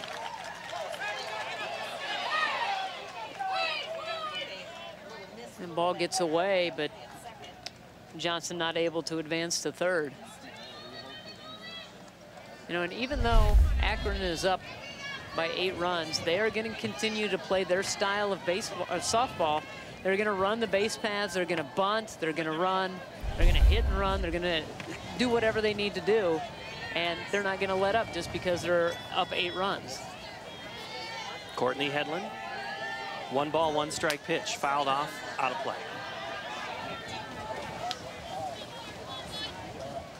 As now the sun has kind of gone under, we have a little more of an overcast. There is a chance of rain today, which don't tell that to the Union. They don't like to hear that. Neither do we. Long rain delay last night. But these teams were back in their beds. They were done playing almost by noon yesterday, well, by 2 o'clock. Fouled off towards the right field area behind first, and it's out of the reach of Walliser. Also giving chase is Val Meyer. Courtney Hedlund today 2 for 4 with a single, a double, and an RBI. Her 40th of the season. Came back in the 6th inning. Has a chance for another RBI here. The pitch. Change up goes between second and first again. They're going to send the runner. Here comes the play. No throw. Katie Johnson scores, and it's now 10-1. Immediately, Coach Colt had her waved in. He had the arm going, the windmill going, and Johnson just hit the corner of the third base bag. And Meyer out there in right field really didn't come up firing. And Heiderscheid got to in front of the plate, was calling for the ball, wanted to get that throw in from right field, and they just didn't do it. In a game that was 1-0, key going into the top of the 4th is now 10-1. Akron-Westfield has scored 10 unanswered runs in this contest. They now have 16 hits. And normally you would say if you commit 4 errors, you're not going to win a state title game or any game. It doesn't matter today. Pitch is low, 2-0. Well, they didn't let those errors get to them. They didn't compound and then let 2, 3, 4 runs score in that inning where they had 2 of those errors. And so they were able to get out just given that 1 run up and then just bounce right back. Pitch to Cooper is low, or from Cooper is low. And the count goes 3-0 on Desi Oltmans. Oltmans scored twice today, 2 doubles. She's 2 for 4. Not a bad game for her. No, you look up and down this lineup and there's a lot of, well, you said they have 16 hits. So you look and you go, boy, everybody's played a part in this game where they've been able to produce or do whatever they need to do to move runners into scoring position. And the walk issued to Oltmans. Down to second will go Courtney Hedlund. Hedlund to second, Oltmans to first, and in to bat is Bailey Davis.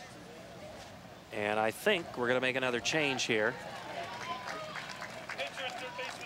We're going to switch pitchers back, and Kendra will come back into pitch, and Courtney will go back to third.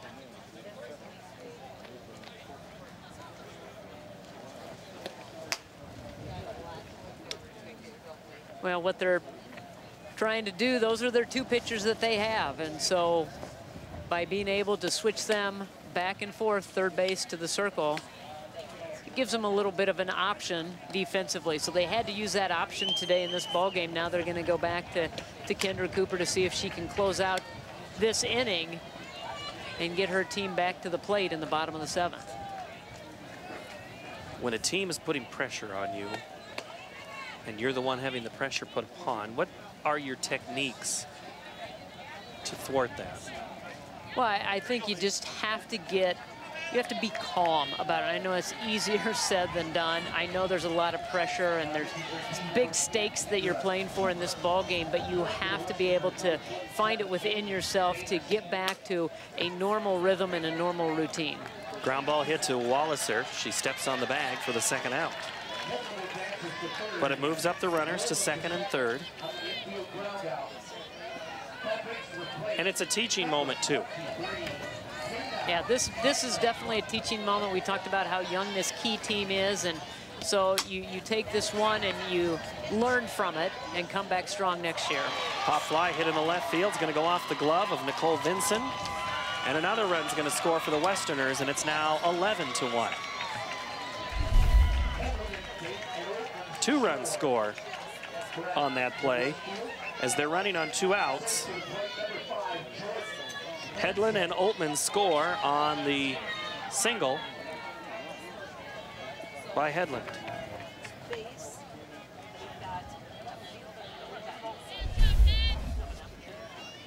12-1 here. Jordan Hansen steps in. Rips it to center, right at Kelch, makes the catch. And for the 3rd straight inning, the Westerners send 8 to the plate and score runs. This time they score 3.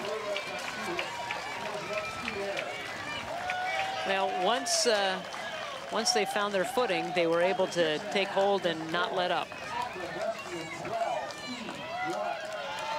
And Key will be down to their final 3 outs here. So, you know, we talked about it. I kind of skirted around it, Laura. It was 1-0 Key going into the top of the 4th. What changed? You know, I don't think anything changed. I think it's just a fact that Akron-Westfield kind of got woken up. I mean, they were playing toe-to-toe with Key, and Key was playing toe-to-toe with them. They get that run pushed across. Couple of errors. I think that kind of woke them up, and they went, hey, we're the defending state title holder. We don't want to give this up. We want to win them back-to-back, and let's go out there and get that run back. And they got that run back and many more in that inning. So I think it's just the experience kicked in for Akron-Westfield. And a no panic. Right? Yeah. You can't, you're down. I mean, Akron was down. They were struggling in the quarterfinal. They struggled very little in the game yesterday with Martinsdale. But they just had to stay patient and do what they have to do. You know, and Coach Colt was worried about that game yesterday with Martinsdale St. Mary's because he said they had so much speed and we just didn't know how we were going to handle them. And that's why he had made so many changes in the lineup to try to combat what they were doing and keep them in check. And he said, you know, we don't play many close ones. That was a close one, and that one really worried me. Chloe Severson puts the bat on the ball. It's off the glove of Davis, and Chloe, the 8th grader, has no quit in her, and she's aboard. They're going to give her a hit on that. It was a tough play for Davis to grab. That was a shot down to the 3rd base line, and Davis had to reach across her body to try to glove it, just could not grasp it to make the out. So Severson gets the hit, and we're going to have a runner come in. Nikki Wood, another 8th grader, and her opportunity to get into the game. So you are trying to get experience. As we mentioned, probably not the last time Key is here. They are poised for a nice run for the next couple of years with the Coopers as young as they are. A freshman, a sophomore, and an 8th grader. And a nice new field to play on. Pop up towards Eastman is fielding, and there's one away. Great community support up there. Everybody has kind of bought into the program, given their support, come out in force here today, even though they're down 12-1. That community has been behind this team from the beginning of the season. Ground ball hit towards second. Up and over is Hedlund to Eastman, and the Key Hawks are down to their final out.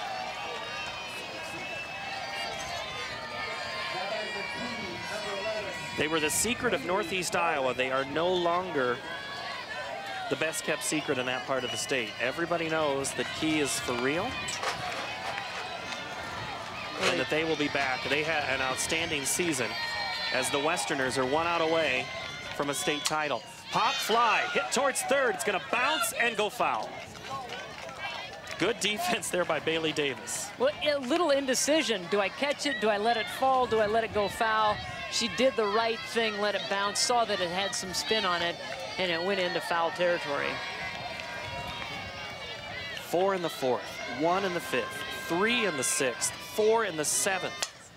Foul ball hit down the right side, and the Hawks are down to their final strike as we are just after noon here on Friday, July 25th, 2014, Akron-Westfield.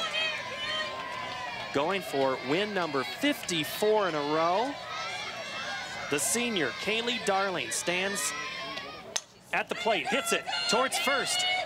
Up with it, over to first, and that's a state title, the 6th straight for the Lady Westerners from Akron-Westfield. The Westerners celebrate on a 12-1 win here in Class 1A. They are the 2014 state champions.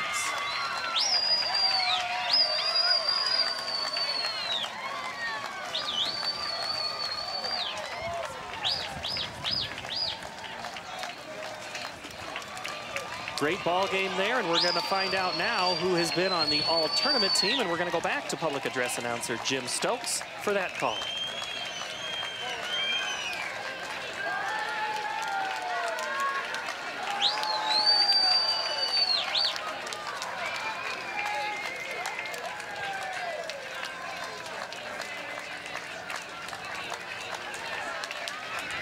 We'll get the state tournament team here. The trophy presentation, and then we'll get out of the way for Class 2A. Please direct your attention to the infield for the awards ceremony. Presenting the Class 1A All-Tournament Team medals is Nick Podaski, Iowa Farm Bureau Board of Directors, District 6.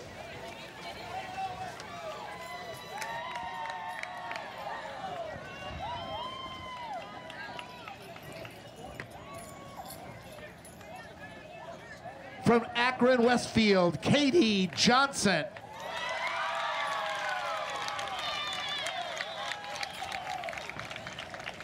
From Key, Ellie Heiderscheit.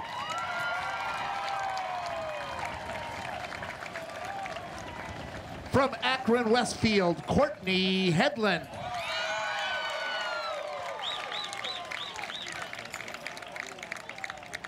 From IGHSAU, Morgan Rose.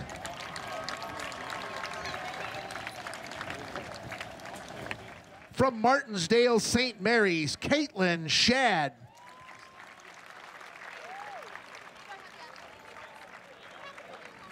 From IGHSAU, Madison Frisley.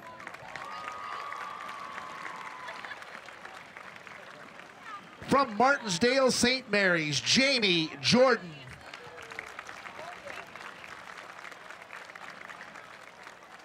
From Akron-Westfield, Bailey Davis.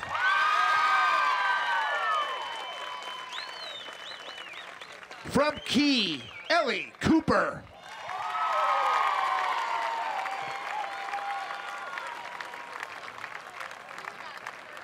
From Key, Kendra Cooper. And the captain of the all-tournament team, Class 1A from Akron-Westfield, Kayla Tyndall.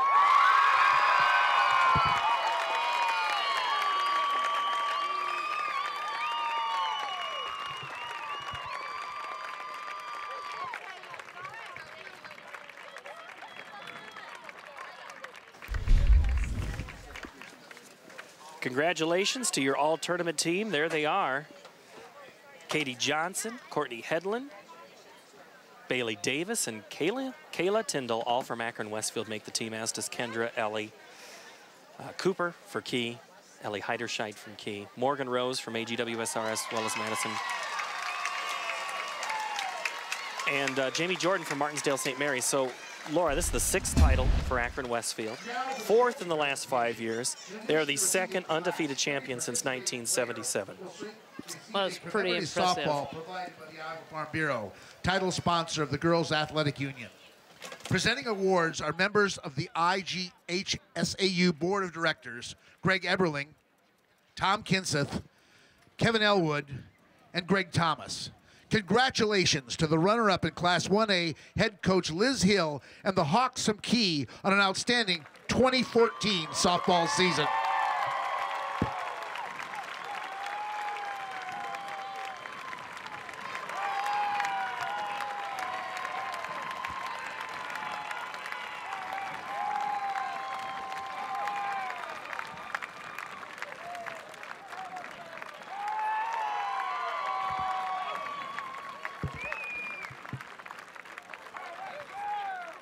And your 2014 Class 1A state softball champions, head coach Todd Colt and the Westerners from Akron-Westfield.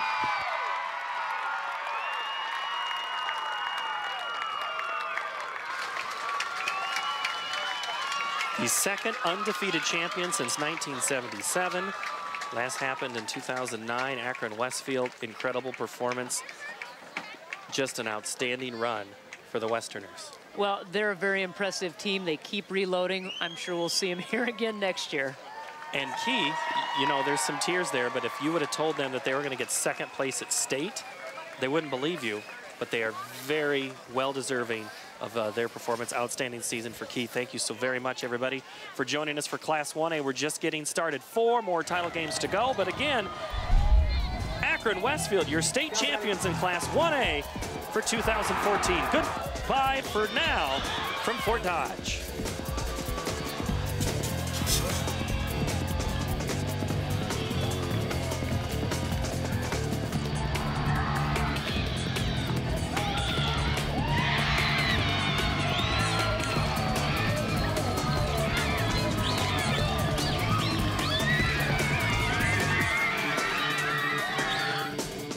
Funding for the Iowa Girls High School Softball Championships is provided by... The path to greatness starts early. The Iowa Farm Bureau believes in Iowa's youth and their pursuit of greatness. That's why we're proud to be the title sponsor of the Iowa Girls High School Athletic Union. Each student's effort is important, and when one rises, we all rise to a better Iowa. Whether you live in rural Iowa or in the big city, the Iowa Network Services family of companies and your local provider are working together to keep you connected by offering technology and business solutions like internet, data networking, and other business services. The INS family of companies keeping communities connected today and tomorrow. Fairway, along with Mondelez Nabisco, Wells Blue Bunny, and Frito-Lay, is a proud sponsor of the 2014 Iowa Girls High School Sports Championships. We congratulate all the schools and student athletes participating in this year's Girls High School State Softball Championships. Fairway, proud to care for the places we work and live. By Musco Lighting, the sports lighting specialist, providing lighting systems for you, your project, and your community.